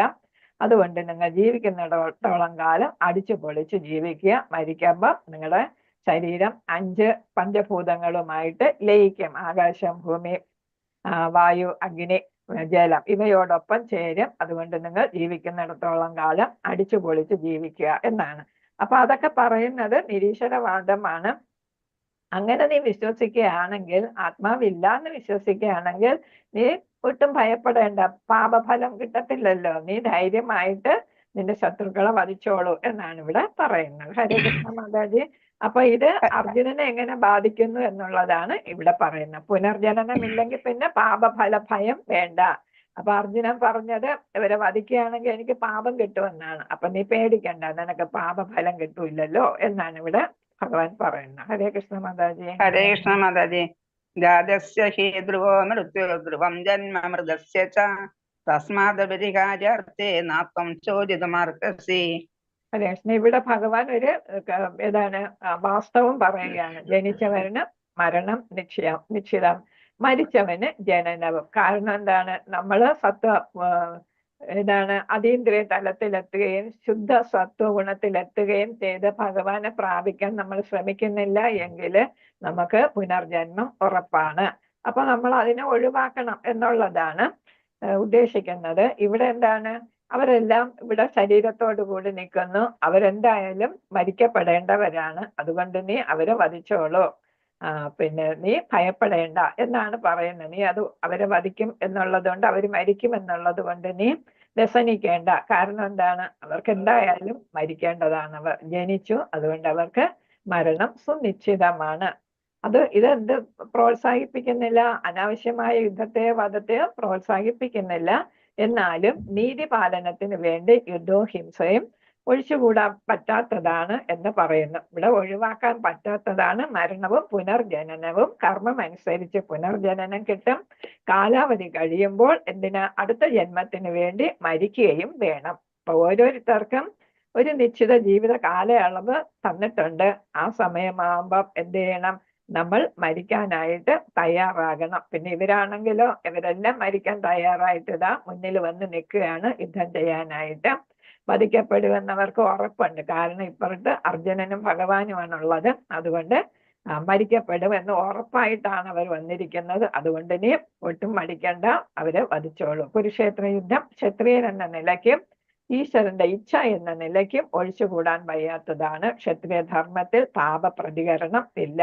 അതുകൊണ്ട് അർജുന എഴുന്നേൽക്കൂ, യുദ്ധം ചെയ്യൂ, ധർമ്മം പാലിക്കൂ. ഇല്ലെങ്കിൽ എന്താണ്? നിനക്ക് അധമ ജന്മം ലഭിക്കും എന്നാണ് ഭഗവാൻ പറയുന്നത്. ഹരേ കൃഷ്ണ. ഹരേ കൃഷ്ണ. അവ്യക്താദീനി ഭൂതാനി വ്യക്തമദ്യാനി ഭാരത അവ്യക്താനിധനാന്യവ തത്ര കാ പരിദേവന. ഹരേ കൃഷ്ണ മാതാജി. ഇവിടെ 28ാമത്തെ ശ്ലോകത്തില് സാഖ്യതത്വം അനുസരിച്ചുള്ള ഉപദേശമാണ് കൊടുക്കുന്ന ഭഗവാൻ ഇവിടെ അർജുനന് നൽകുന്നത്. അപ്പൊ ഇതനുസരിച്ച് പറയുന്നത്, ആദ്യം നമ്മളെ കാണുന്നില്ല, ഇടയ്ക്ക് നമ്മൾ ഭൂമിയിൽ ജനനം എടുക്കുമ്പോ കാണുന്നു, പിന്നെ നമ്മൾ കാണുന്നില്ല അല്ലെ. അപ്പൊ ഇടയ്ക്ക് കുറച്ച് സമയത്തേക്ക് നമ്മളെ കാണുന്നുള്ളു. അത് പറയുന്ന അങ്ങനെ വരുമ്പോ അതിനു മുമ്പ് നമ്മൾ ഇല്ലായിരുന്നോ? നേരത്തെ ഭഗവാൻ പറഞ്ഞു, മുമ്പ് നീയും ഞാനും രാജാക്കന്മാരും ഒക്കെ ഉണ്ടായിരുന്നു, ഇനിയും ഉണ്ടാകും, ഇപ്പോഴും ഉണ്ട് എന്ന് പറഞ്ഞു. അതേപോലെ നേരത്തെ ഉള്ളത് നമ്മൾ കാണുന്നില്ല, ജനനം എടുക്കുന്നതിന് മുന്നേ ഉള്ളത് കാണുന്നില്ല, ജനനം എടുത്തപ്പോഴും നമ്മൾ താൽക്കാലികമായിട്ട് കാണുന്നു, അത് കഴിഞ്ഞാൽ നമ്മുടെ ശരീരം വെടിയുമ്പോൾ നമ്മൾ കാണുന്നില്ല, അപ്പോഴും അവ്യക്തതയാണ് അല്ലെ. അപ്പൊ അവ്യക്തതയിൽ നിന്ന് വ്യക്തതയിലോട്ട് വന്ന് വ്യക്തതയിൽ നിന്ന് നമ്മൾ വീണ്ടും അവ്യക്തതയിലോട്ട് പോകും. അപ്പൊ നീ എന്തിനാ വ്യസനിക്കുന്നത് എന്നാണ്. ഇതൊക്കെ താൽക്കാലികമാണ്, ഈ കാണുന്നതെല്ലാം താൽക്കാലികം. അത് ദൃഷ്ടി സൃഷ്ടി വാദം എന്ന് പറയുന്ന ഒരു വാദപ്രകാരമാണ് അതാണ് ഇവിടെ പറയുന്നത്, ദൃഷ്ടി സൃഷ്ടി വാദം. അപ്പൊ ഇടയ്ക്ക് നമ്മൾ കാണുന്നു, ആദ്യവും അവസാനവും നമ്മൾ കാണപ്പെടുന്നില്ല എന്നാണ്. അപ്പൊ ജനനത്തിന് മുമ്പും ജനനത്തിന് ശേഷവും നമ്മൾ കാണുന്നില്ല. ജീവസത്ത ഇവിടെ ഭൂമിയിൽ വരുമ്പം മാത്രമേ നമ്മൾ കാണുന്നുള്ളൂ, മധ്യത്തിലാണ് നമ്മൾ കാണുന്നത്. അതിന് പ്രഭാതർ ഒരു ഉദാഹരണം കൊടുത്തിട്ടുണ്ട്. ഒരു പടുകൂറ്റൻ കെട്ടിടം, അത് നേരത്തെ ഉണ്ടായിരുന്നില്ല, ഏതെങ്കിലും സാഹചര്യം ഇപ്പൊ ഭൂകമ്പമോ അതൊക്കെ വരുമ്പോ അതെന്ത് ചെയ്യും, വീണുടയും അല്ലെ. അപ്പൊ അത് പിന്നെയും കാണുന്നില്ല. അപ്പൊ നേരത്തെ കെട്ടിടം ഉണ്ടായിരുന്നില്ല, ഇടയ്ക്കുണ്ടായിരുന്നു, പിന്നെ അതെന്ത് ചെയ്യുന്നില്ല.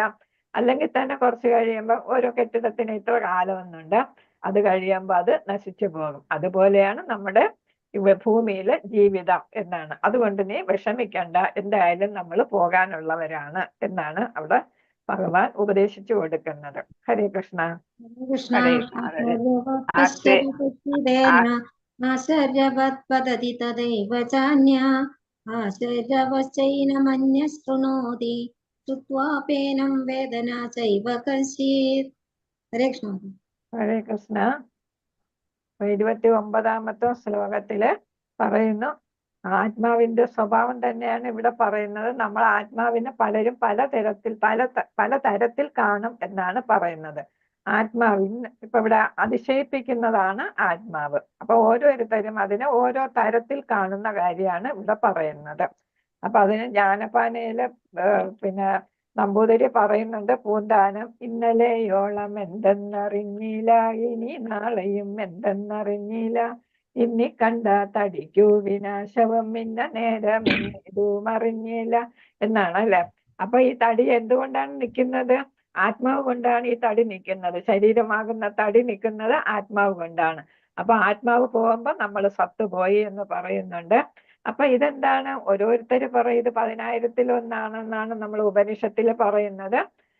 അത് കഴിഞ്ഞിട്ട് പറയും ഇത് ശാശ്വതമാണ്, ഇത് നശിപ്പിക്കാൻ പറ്റത്തില്ല, ഇത് കഴിയുമ്പോൾ ശരീരം നശിക്കാനായിട്ടാകുമ്പോൾ അത് വേറൊരു ശരീരത്തിലേക്ക് പ്രവേശിക്കുന്നു എന്നൊക്കെ ഒരുപാട് ഗുണങ്ങൾ ആത്മാവിൻ്റെതായിട്ട് പറയുന്നു. അത് പക്ഷെ അപ്പൊ അങ്ങനത്തെ കേൾക്കുമ്പോൾ ഇത് അതിശയകരമായിട്ടുള്ള ഒന്ന് തന്നെയല്ലേ ആത്മാവ് എന്ന് നമുക്ക് തോന്നുന്നു. പിന്നെ ചിലരെന്താണ് അതിനെക്കുറിച്ച് ആശ്ചര്യകരമായിട്ടുള്ള വർണ്ണന നൽകും ഓരോരുത്തര്. അതാണ് ഇതാണ് എന്നൊക്കെ പറഞ്ഞിട്ട്, അതുള്ളത് കൊണ്ടാണ് നമ്മുടെ ശരീരം പ്രവർത്തിക്കുന്നത്. ആനയ്ക്ക് ഇത്രേ ഉള്ളൂ, ആനയുടെ ആത്മാവ് ഇത്രേ ഉള്ളൂ, ചീങ്കണ്ണിയുടെ ആത്മാവ് ഇത്രേ ഉള്ളൂ, ഉറുമ്പിന്റെ ആത്മാവും അതേ വലുപ്പത്തിലുള്ളത് തന്നെ എന്നൊക്കെ വർണ്ണിക്കും. അപ്പൊ അത് കുറച്ചു പേരുടെ അതിശയകരമായ രീതിയിൽ കേൾക്കാനും കാണും അല്ലെ. അപ്പൊ അങ്ങനെ 3 കൂട്ടരെ കുറിച്ച് ഇവിടെ പറഞ്ഞു. അതിശയകരമായിട്ട് തോന്നും, പിന്നെ അതിനെക്കുറിച്ച് ചിലരതിനെ വർണ്ണിക്കും, ചിലരതിനെക്കുറിച്ച് അതിശയകരമായിട്ട് കേൾക്കും. പിന്നെ ഉള്ളത് നമ്മളെ പോലുള്ളവരാണ്. നിങ്ങൾക്ക് എന്തെങ്കിലും മനസ്സിലായോ ആത്മാവ് എന്താണെന്ന്? നല്ല പിടികിട്ടിയോ? ഹരേ കൃഷ്ണ. നമ്മൾ എത്ര കേട്ടാലും നമുക്ക് എന്ത് ചെയ്യത്തില്ല, ഒട്ടും മനസ്സിലാക്കാൻ സാധിക്കത്തില്ല. നമുക്ക് ഇപ്പോഴും നമുക്ക് നമ്മുടെ ശരീരത്തിൽ ആത്മാവുണ്ട്, പരമാത്മാവുണ്ട് എന്നൊക്കെ നമ്മൾ കേട്ടു. പക്ഷെ നമുക്ക് അങ്ങോട്ട് അത് നമുക്ക് വേണ്ടത്ര ഫീൽ ചെയ്യാൻ പറ്റിയിട്ടില്ല അല്ലെ. ആത്മാവുണ്ടെന്നുള്ളത് അത്ര കണ്ടങ്ങ് ഫീൽ ചെയ്യുന്നില്ല നമുക്ക്. നമ്മളിപ്പോഴും ഒരു ശരീരബോധത്തിലാണ്. അപ്പൊ അതുകൊണ്ടാണ് നമുക്കത് മനസ്സിലാക്കാൻ പറ്റാത്തത്. ഇവിടെ പറയുന്ന കൂറ്റൻ വടവൃക്ഷത്തിലും ഭീമാകാരമായ മൃഗത്തിലും എല്ലാത്തിലും അതിസൂക്ഷ്മമായ ജീവാണുക്കളിലും എല്ലാത്തിലും അണുമാത്രമായ ആത്മാവ് കുടികൊള്ളുന്നു എന്നാണ് പറയുന്നത്. അപ്പൊ നമുക്ക് മനസ്സിലാക്കാൻ പറ്റാത്ത എന്തോ ആണ്, അതാണ് അചിന്യം എന്ന് പറഞ്ഞത്. അചിന്യമാണ് ആത്മാവ്. ഭൗതികതയിൽ മുഴുകിയ നമ്മളെ പോലുള്ള ബദ്ധാത്മാക്കൾക്ക് അത് ഒട്ടും തന്നെ അങ്ങ് മുഴുവനായിട്ട് പിടികിട്ടത്തില്ല. നമ്മൾ ആത്മീയ തലത്തിലെത്തുമ്പോൾ നമുക്ക് ആത്മാവും പരമാത്മാവിനെ നമുക്ക് നേരിട്ട് ആത്മാവിന്റെ രൂപത്തിൽ പരമാത്മാവിനെ നമുക്ക്, നമ്മളെന്ന് പറയുമ്പോൾ ശരീരമല്ല ആത്മാവ്, കാണാനായിട്ട് സ്പർശനം മനസ്സിലാകും, ബന്ധത്തിൽ ഏർപ്പെടാൻ സാധിക്കും. അപ്പൊ പരമാനന്ദം അനുഭവിക്കാനായിട്ട് നമുക്ക് സാധിക്കും എന്നാണ് ഇവിടെ പറയുന്നത്. അപ്പൊ ഇതൊക്കെ ഏതിൻ്റെയാണ്? ഒരു ഭക്തന് മനസ്സിലാക്കാൻ പറ്റുന്നത് ഭഗവാന്റെയും ഗുരുവിന്റെയും അനുഗ്രഹം കൊണ്ടാണ്, കാരുണ്യം കൊണ്ടാണ് സാധിക്കുന്നത് എന്നാണ് ഇവിടെ ഭഗവത്ഗീതയിൽ പറയുന്നത്. അഹൈതുകമായ എന്ന് വെച്ചാൽ കലർപ്പില്ലാത്ത കാരുണ്യം കൊണ്ട് നമുക്കത് ഉൾക്കൊള്ളാനായിട്ട് സാധിക്കും. അവസാനം പരമാത്മാവിനെ ആത്മാവിലൂടെ ദർശിക്കാനായിട്ടും സാധിക്കും. പിന്നെ പറയുന്നു, നമ്മുടെ ഭൗതികതയിലുള്ള എല്ലാ ക്ലേശങ്ങൾക്കും പരിഹാരം കാണാനായിട്ട് ഈ ആത്മജ്ഞാനം വഴിവെക്കും എന്നാണ് പറയുന്നത്. ആത്മാവിനെ കുറിച്ച് മനസ്സിലാക്കിയാല് നമുക്ക് ആരെങ്കിലും മരിച്ചാലോ അല്ലെങ്കിൽ നമുക്ക് വരുന്ന ഭൗതികമായിട്ടുള്ള ദുഃഖങ്ങളോ വിഷമങ്ങളോ ഒന്നും നമ്മൾ ഫീൽ ചെയ്യില്ല എന്നാണ് പറയുന്നത്.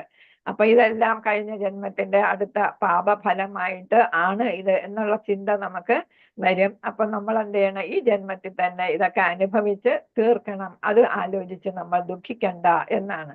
അപ്പൊ ഭഗവാന്റെ കാരുണ്യം കൊണ്ട് നമുക്ക് പുനർജന്മം വേണ്ടി വരത്തില്ല എന്നാണ്. അപ്പൊ വീണ്ടും വീണ്ടും ജനിച്ച് ഈ ദുഃഖാലയത്ത് ജീവൻ എടുക്കുന്നതിനേക്കാൾ അടുത്ത് നമുക്ക് മനുഷ്യജന്മം തന്നെ കിട്ടുമെന്ന് ഉറപ്പില്ല. അതുകൊണ്ട് എന്താണ്, ഈ ജന്മത്തിൽ തന്നെ നമ്മൾ എന്ത് ചെയ്യുക? ഭഗവാനിൽ പ്രാപിക്കാനായിട്ടുള്ള പദ്ധതി തയ്യാറാക്കുക, അതനുസരിച്ച് പ്രവർത്തിക്കുക. അതേത് പദ്ധതിയാണ്? കൃഷ്ണാവബോധത്തിൽ ഭക്തിയുത സേവനം കൊണ്ട് മാത്രമേ നമുക്കത് സാധിക്കൂ എന്നാണ് നമ്മുടെ ശാസ്ത്രങ്ങളും പ്രഭുപാദരും ഭഗവത്ഗീതയും എല്ലാം നമുക്ക് ഉപദേശിച്ച് തന്നിരിക്കുന്നത്. അപ്പൊ ഒരാൾക്ക് കൃഷ്ണനെ അതേപടി അറിയാൻ കഴിഞ്ഞാല് അതും അഹൈതുകമായ കരുണ കൊണ്ട്, അപ്പൊ അതുകൊണ്ട് നമുക്ക് പരിശുദ്ധ ഭക്തനായിട്ട് മാറി ഭഗവാനെ പ്രാപിക്കാനായിട്ട് മൃത്യുവിൽ നിന്ന് മോചനം നേടാനായിട്ട് സാധിക്കൂ. മറ്റു മാർഗങ്ങളൊന്നും ഇല്ല എന്നാണ് ഇവിടെ പറയുന്നത്. ഹരേ കൃഷ്ണ. 30ാമത്തെ ശ്ലോകം.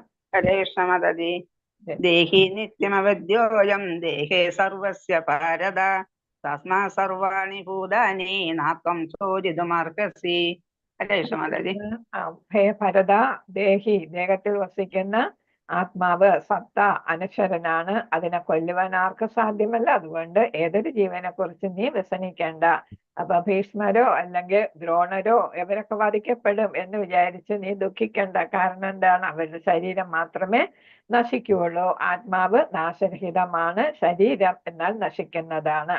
അപ്പൊ ഇവിടെ ഭഗവാൻ പറയുന്നു, ഈ ശരീരം നശിക്കുന്നു, അതിനുള്ളിൽ ഒരു ആത്മാവുണ്ട്. അപ്പൊ അതുകൊണ്ട് ഭഗവാൻ പറയുന്നത് കൊണ്ട് നമുക്കത് പ്രമാണമാക്കാം, എന്ന് വെച്ചാല് നമുക്കത് വിശ്വസിക്കാം എന്നാണ് പറയുന്നത്. അപ്പൊ ദൈവഹിതമാണ് യുദ്ധം വരുന്നത്. ഇവിടെ ഭഗവാൻ യുദ്ധം ഇച്ഛിച്ചു, കുരുക്ഷേത്ര യുദ്ധം. അതുകൊണ്ട് എന്താണ്? അതുകൊണ്ട് തന്നെ നമുക്ക് ആ യുദ്ധം, ഹിംസ ഇവിടെ നടത്തേണ്ടി വരുന്നു. ക്ഷത്രിയൻ എന്ന നിലയ്ക്ക് നീ യുദ്ധം ചെയ്യൂ എന്നാണ്. അപ്പൊ ഈ 30ാമത്തെ ശ്ലോകം എന്ന് പറയുന്ന ഏതാണ്? ഈ ജ്ഞാനകാണ്ഡത്തിലെ യോഗത്തിലെ എല്ലാ ശ്ലോകങ്ങളുടെയും ഒരു സംക്ഷിപ്തമാണ്. നമ്മൾ ഇതുവരെ പഠിച്ച 29 ശ്ലോകങ്ങളുടെ സംക്ഷിപ്തമാണ് ഈ ശ്ലോകം. അത് പറയുന്നത് ആത്മാവ് നാശരഹിതമാണ്, ആത്മാവും ശരീരവും തമ്മിൽ വ്യത്യാസമുണ്ട്. ശരീരം നശിക്കുന്നു, ആത്മാവ് നശിക്കുന്നില്ല. ആത്മാവിന്റെ നാശമില്ലായ്മ ഹിംസയെ പ്രോത്സാഹിപ്പിക്കുന്നില്ല. ഒരു ക്ഷത്രിയന് ചെയ്യാം എന്നാണ്, ഹിംസ ചെയ്യാം. ദൈവഹിതം അനുസരിച്ച് ഒരു ക്ഷത്രിയൻ അവന്റെ ധർമ്മം നടപ്പിലാക്കുക തന്നെ വേണം. അതുകൊണ്ട് അർജുനൻ ഒരു കാരണവശാലും യുദ്ധത്തിൽ നിന്ന് ഒളിച്ചോടി സന്യാസം സ്വീകരിക്കാനായിട്ട് അർജുനന് സാധ്യമല്ല എന്നാണ് പറയുന്നത്. അടുത്ത് നമ്മൾ 3ാമത്തെ വിഭാഗത്തിലോട്ട് എത്തുന്നു. 31 മുതൽ 38 വരെയുള്ള ശ്ലോകം. ഭഗവാൻ അർജുനന്റെ എന്താണ്? യുദ്ധം ചെയ്യുന്നില്ല, എനിക്ക് ഒരു സന്തോഷവും കിട്ടത്തില്ല, എനിക്ക് പാപം കിട്ടും എന്നൊക്കെ പറയുന്നതിന്റെ ഉത്തരമായിട്ടാണ് ഈ 31 മുതൽ 38 വരെയുള്ള ശ്ലോകങ്ങൾ വരുന്നത്. അതായത് ഫലേച്ഛയോടുകൂടി ഫലം ഇച്ഛിച്ച് നീ കർമ്മം ചെയ്യൂ എന്നാണ് ഇവിടെ പറയുന്നത്. അപ്പൊ നിനക്ക് സന്തോഷിക്കാമല്ലോ. ഫലം ഇച്ഛിച്ച് ചെയ്യുമ്പോൾ നിനക്ക് നിന്റെ ശത്രുക്കളെ വധിച്ച് രാജ്യം നേടാം, നിങ്ങൾ രാജ്യം ഭരിക്കാം, അപ്പം ഫലം കിട്ടും എന്നുള്ളതാണ് ഇവിടെ പറയുന്നത്. ഹരേ കൃഷ്ണ. വായിച്ചു ഹരേ കൃഷ്ണ മാതാജി. സ്വധർമ്മമഭിച്ചാവേക്ഷ്യ നാവികമ്പിതുമർഹസി ധർമാദ്യ യുദ്ധശ്ചേയോ അന്യക്ഷത്രിയസ്യ ന വിദ്യതേ. ഹരേ കൃഷ്ണ. ക്ഷത്രിയൻ എന്ന നിലക്കുള്ള പ്രത്യേക കർത്തവ്യം ആലോചിച്ച ക്ഷത്രിയന്റെ പ്രത്യേക കർത്തവ്യമാണ് യുദ്ധം. മതശാസനം അനുസരിച്ചും എന്താണ് ഏറ്റവും ഉത്തമമായ കർമ്മമാണ് യുദ്ധം ചെയ്യൽ. അതുകൊണ്ട് നീ എന്താണ് വൈമുഖ്യം കൈവിടുക എന്നാണ് പറയുന്നത്. അപ്പൊ നീ മടിക്കണ്ട, യുദ്ധം ചെയ്യുക, നിന്റെ ധർമ്മമാണ്. ഇപ്പൊ വർണ്ണം അനുസരിച്ച് ജാതി വെച്ചിട്ട് വർണ്ണങ്ങൾ അനുസരിച്ച് അർജുനൻ ക്ഷത്രിയനാണ്. അപ്പൊ ക്ഷത്രിയ ധർമ്മമാണ്, അതുകൊണ്ട് നിനക്ക് അതിനുള്ള അധികാരമുണ്ട്, നീ യുദ്ധം ചെയ്യൂ എന്നാണ്. ഓരോ കാണ്ഡത്തിന്റെ അവസാനം ഭഗവാൻ എന്താണ് സ്ഥാപിക്കുന്നത്? നീ നിന്റെ കർത്തവ്യം ചെയ്യൂ. ഇവിടെ ക്ഷത്രിയനായതുകൊണ്ട് നിന്റെ കർത്തവ്യം യുദ്ധമാണ്, യുദ്ധം ചെയ്യൂ എന്നാണ്. അപ്പൊ നിശ്ചിത കർമ്മമായ യുദ്ധം ചെയ്ത് ഭൗതിക ആസ്വാദനം അനുഭവിക്കൂ എന്നാണ് ഇവിടെ പറയുന്നത്. അർജുനന്റെ 2ഉം 3ഉം വാദങ്ങൾ, യുദ്ധം ചെയ്യാതിരിക്കാനുള്ള വാദങ്ങൾ ഇവിടെ ഭഗവാൻ പൊളിച്ചടക്കുകയാണ് ചെയ്യുന്നത്. 2ാമത്തെ വിഭാഗത്തിൽ ഭഗവത് ജ്ഞാനകാണ്ഡത്തിലൂടെ ജ്ഞാനകാണ്ഡത്തിന് അടിസ്ഥാനമാക്കി യുദ്ധം ചെയ്യാൻ അർജുനനെ പ്രേരിപ്പിച്ചു. ശരീരമാണ് ഈ കാണുന്നത്, അത് നശിക്കുന്നതാണ്, അതിൻ്റെ ഉള്ളിലുള്ള ആത്മാവ് നശിപ്പിക്കപ്പെടുന്നില്ല, അത് വേറൊരു നല്ല ശരീരത്തിൽ പ്രവേശിക്കും എന്നൊക്കെ പറഞ്ഞ് ഈ 3ാമത്തെ വിഭാഗത്തില് ഭൗതികമായ പ്രതിഫലം ലഭിക്കുന്ന തത്വങ്ങളിലൂടെ എന്ത് ചെയ്യുന്നു? ഒരുവൻ തന്റെ കർത്തവ്യങ്ങളിൽ നിന്ന് ഒഴിയാൻ പാടില്ല. ഒഴിയാതെ എന്ത് ചെയ്യുക? കർമ്മം ചെയ്ത് ഒന്നിൽ ഉന്നത ലോകങ്ങളിൽ എത്തുക, അല്ലെങ്കിൽ നീ എന്ത് ചെയ്യും? രാജ്യം ഭരിക്കും. അങ്ങനെ ചെയ്യാതെ വന്നാല് നിനക്ക് അപകീർത്തി ഉണ്ടാക്കും, അതാണ് പാപം ആയിട്ട് വരിക. നിനക്ക് പാപഫലം കിട്ടും, നീ അധോ ലോകത്ത് പോകും. ഉപരിലോകത്ത് യുദ്ധം ചെയ്ത് ഉപരിലോകത്തില് വീരമൃത്യു വരിച്ച് ഉപരിലോകത്തിൽ പോകുന്നതിന് പകരം നീ യുദ്ധം ചെയ്യാതിരുന്നാൽ നീ എവിടോട്ട് പോകും? അധോ ലോകത്ത് പോകും. അത് പോരാഞ്ഞിട്ട് നിനക്ക് അപകീർത്തിയും ഉണ്ടാകും എന്നാണ് പറയുന്നത്. അപ്പൊ ഒരുവൻ തന്റെ ധർമ്മങ്ങൾ പാലിക്കുന്നതിലൂടെ ഭൗതിക സന്തുഷ്ടി ഉണ്ടാക്കുന്നു. ധർമ്മം അവഗണിച്ചാൽ ഭൗതിക അധപതനത്തിന് ഇടയാക്കാം. അപ്പൊ നിനക്കൊന്നി രാജ്യം അല്ലെങ്കിൽ സ്വർഗം എന്നുള്ളതാണ് ഇവിടെ പറയുന്നത്. ഹരേ കൃഷ്ണ. അപ്പൊ 31ാമത്തെ ശ്ലോകത്തില് യുദ്ധം ചെയ്യുന്നതിന്റെ ആവശ്യകതയെ കുറിച്ചാണ് പറയുന്നത്. ക്ഷത്രിയൻ എന്നുള്ളത് ക്ഷത് മുറിവേൽപ്പിക്കുക, ത്രായതെ രക്ഷപ്പെടുത്തുക. അപ്പൊ എന്താണ്? വിഷമിക്കുന്നവന്, പീഡിപ്പിക്കപ്പെടുന്നവന് ഏതാണ്? അവനെ രക്ഷപ്പെടുത്തുകയാണ് ക്ഷത്രിയ ധർമ്മം. ഉപദ്രവത്തിൽ നിന്ന് രക്ഷിക്കുന്നവനാണ് ക്ഷത്രിയ. അപ്പൊ ഇവിടെ ഈ ശ്ലോകത്തില് എന്താണ്? സ്വധർമ്മം ചെയ്യാനാണ് ഭഗവാൻ പറയുന്നത്. ക്ഷത്രിയൻ എന്നുള്ള ധർമ്മം, സ്വധർമ്മം എന്ന് പറയുന്നത് 2 തരത്തിലുണ്ട്. ഒന്ന് മാനവധർമ്മം, ഒന്ന് സ്പിരിച്വൽ ധർമ്മം. അങ്ങനെ 2 തരത്തിലുണ്ട്. അത് ഭൗതികതയിൽ നിൽക്കുമ്പോൾ അതിന് മാനവധർമ്മം എന്ന് പറയാം. അപ്പൊ അതായത് സമൂഹത്തിന് വേണ്ടിയിട്ട് ചെയ്യേണ്ട കർമ്മങ്ങളാണ് മാനവധർമ്മം എന്ന് പറയുന്നത്. മാനവധർമ്മം തീരുമ്പോൾ അതിന്റെ അവസാന ഘട്ടത്തില് നമ്മൾ സ്പിരിച്വൽ ആയിട്ടുള്ള, ആത്മീയമായിട്ടുള്ള സ്വധർമ്മത്തിൽ എത്തും. അതാണ് മുക്താവസ്ഥ എന്ന് പറയുന്നത്. അപ്പം മാനവധർമ്മം ചെയ്ത് എവിടെ എത്തണം? മുക്താവസ്ഥയിലെത്തണം. ഇതാണ് ആധ്യാത്മികമായിട്ടുള്ള ധർമ്മത്തിൽ എത്തണം. അപ്പൊ എന്താണെങ്കിലും അർജുനൻ യുദ്ധം ചെയ്തേ മുക്തനാകാനായിട്ട് സാധിക്കൂ എന്നാണ്. മുക്തനാകാത്തിടത്തോളം കാലം ശാസ്ത്രങ്ങൾ പറയുന്നതനുസരിച്ച് ഓരോ ശരീരത്തിന് നിറവേറ്റേണ്ടതായ കർമ്മങ്ങൾ ചെയ്യണം. ഒരു ബ്രാഹ്മണ ശരീരമാണെങ്കിൽ അതനുസരിച്ച്, ക്ഷത്രിയനാണെങ്കിൽ അതനുസരിച്ച്, വൈശ്യനാണെങ്കിൽ അത്, ശൂദ്രനാണെങ്കിൽ അത്. അപ്പൊ മുക്തനാകുമ്പോൾ, കർമ്മം ചെയ്ത് മുക്താവസ്ഥയിലെത്തുമ്പോൾ സ്വധർമ്മം ആത്മീയമായിട്ട് മാറുന്നു. അവിടെ ആധ്യാത്മിക തലത്തിലേക്ക് നമുക്ക് എത്താനായിട്ട് സാധിക്കും. അപ്പൊ വർണ്ണാശ്രമ ധർമ്മം, 4 വർണ്ണങ്ങളുടെ ജോലികൾ ചെയ്യുക, കടമകൾ ചെയ്യുക. 4 ആശ്രമങ്ങളുടെ ബ്രഹ്മചര്യ, ഗാർഹസ്ഥ്യ, വാനപ്രസ്ഥ, സന്യാസം.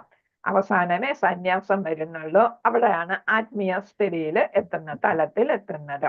അപ്പൊ ആ വർണ്ണാശ്രമധർമ്മം കൃത്യമായിട്ട് പാലിക്കണം. ഓരോരുത്തരും അവനവൻ ഉദ്ദേശിച്ചിട്ടുള്ള കർത്തവ്യങ്ങളൊക്കെ നിറവേറ്റണം എന്നാണ് ഭഗവാൻ അർജുനന് ഉപദേശിക്കുന്നത്. ഹരേ കൃഷ്ണ. 32.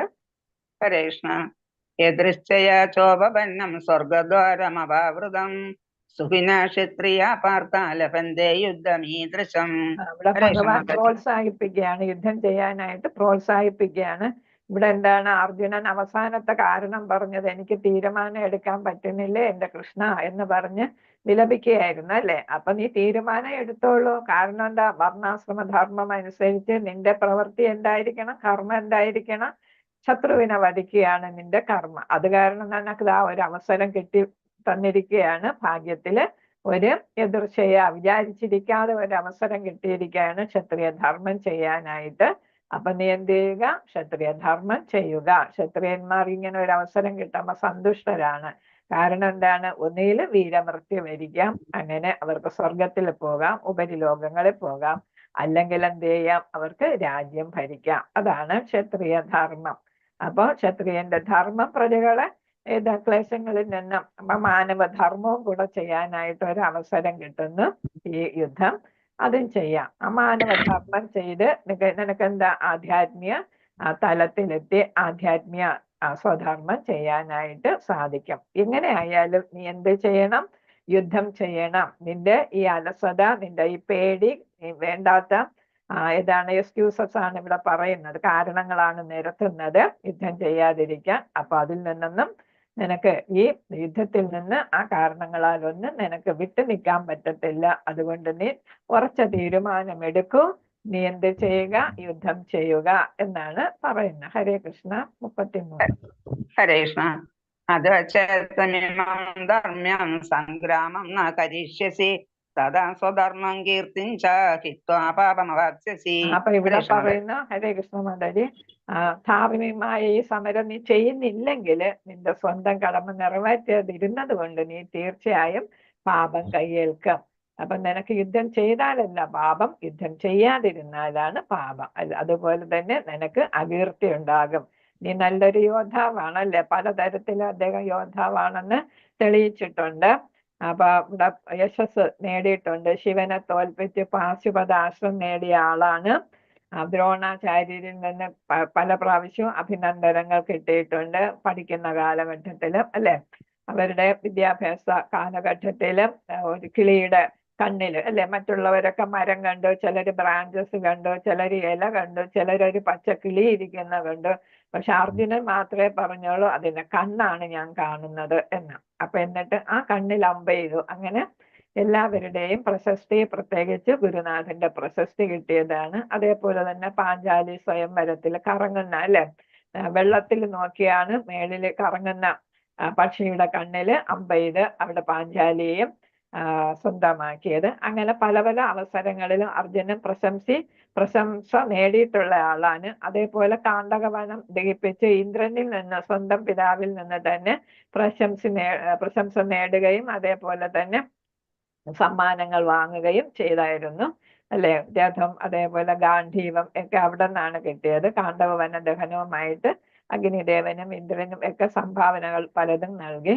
അപ്പൊ അങ്ങനെയാണ്. അപ്പൊ ആ പ്രശസ്തി എല്ലാം നിനക്ക് നഷ്ടപ്പെടും. അതേപോലെ തന്നെ അകീർത്തി, യുദ്ധത്തിൽ നിന്ന് ഭയപ്പെട്ടു പോയി എന്നായിരിക്കും കൗരവന്മാർ പറയുക. അവരെ കണ്ട് പേടിച്ചോടി എന്ന് പറയും.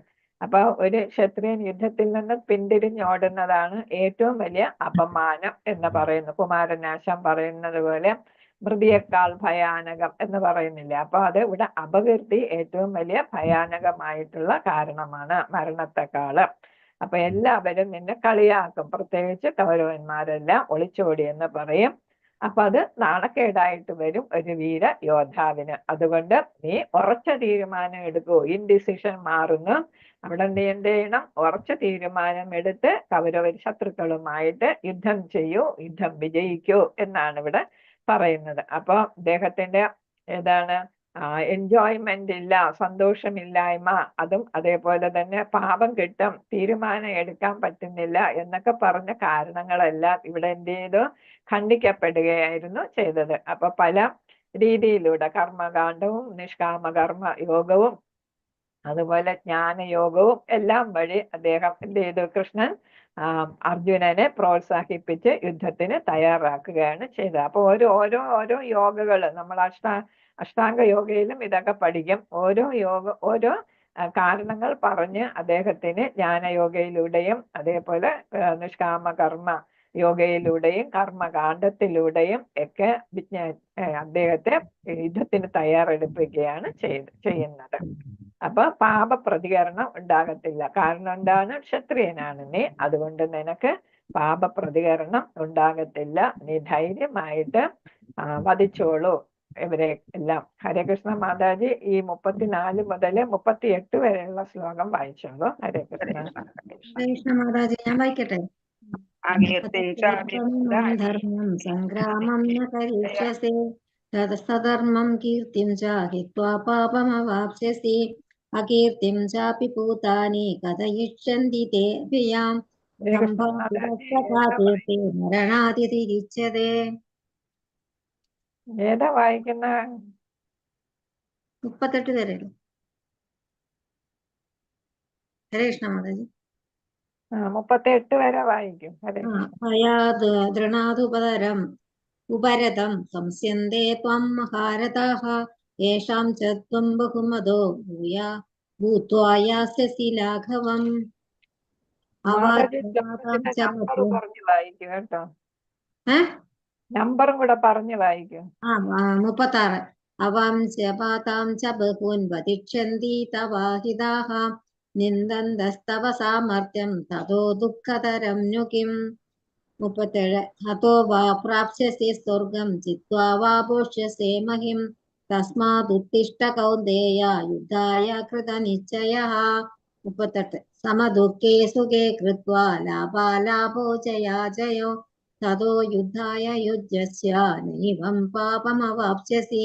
ഹരേ കൃഷ്ണ. ഇവിടെ പ്രോത്സാഹിപ്പിച്ച് അർജുനനെ പ്രോത്സാഹിപ്പിച്ച് പറയുകയാണ്, നീ കടമ നിറവേറ്റാൻ വേണ്ടി മാത്രം നീ യുദ്ധം ചെയ്യൂ എന്നാണ് പറയുന്നത്. അപ്പൊ ഇവിടെ കർമ്മയോഗ വഴി എന്ന് വെച്ചാൽ കർമ്മകാന്ഡം പറഞ്ഞു കഴിഞ്ഞു. നീ ഏതാണ് ഫലം ഇച്ഛിച്ചുകൊണ്ട് യുദ്ധം ചെയ്യൂ എന്ന് പറഞ്ഞു കഴിഞ്ഞു. ഇപ്പൊ ഇവിടെ പറയുന്നു എന്താണ്?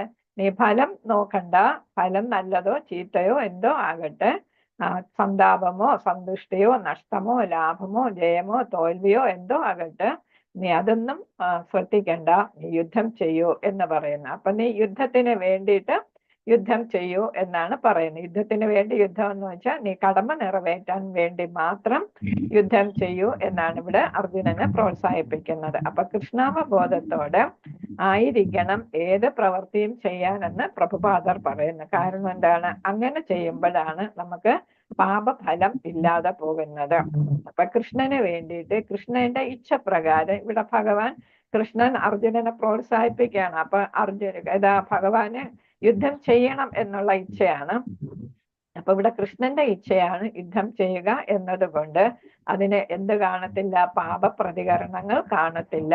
എല്ലാ ഭൗതികമായ കടപ്പാടുകളിൽ നിന്നും അർജുനന് മോചനം ലഭിക്കും എന്നാണ് പറയുന്നത്. അപ്പൊ നമ്മളും ഇതൊക്കെയാണ് ചെയ്യേണ്ടതെന്നാണ്. നമ്മൾ നമ്മുടെ കടമ യഥാപോലെ വർണ്ണാശ്രമ ധർമ്മം അനുസരിച്ച് നമ്മൾ ചെയ്യണം എന്നാണ്. വർണ്ണാശ്രമ ധർമ്മം ഇപ്പൊ അതേപോലെ നിലനിൽക്കുന്നില്ല എങ്കിൽ നമുക്ക് ഓരോരുത്തർക്കും നമ്മുടെ കടമകളെ കുറിച്ചുള്ള ബോധ്യമുണ്ട്.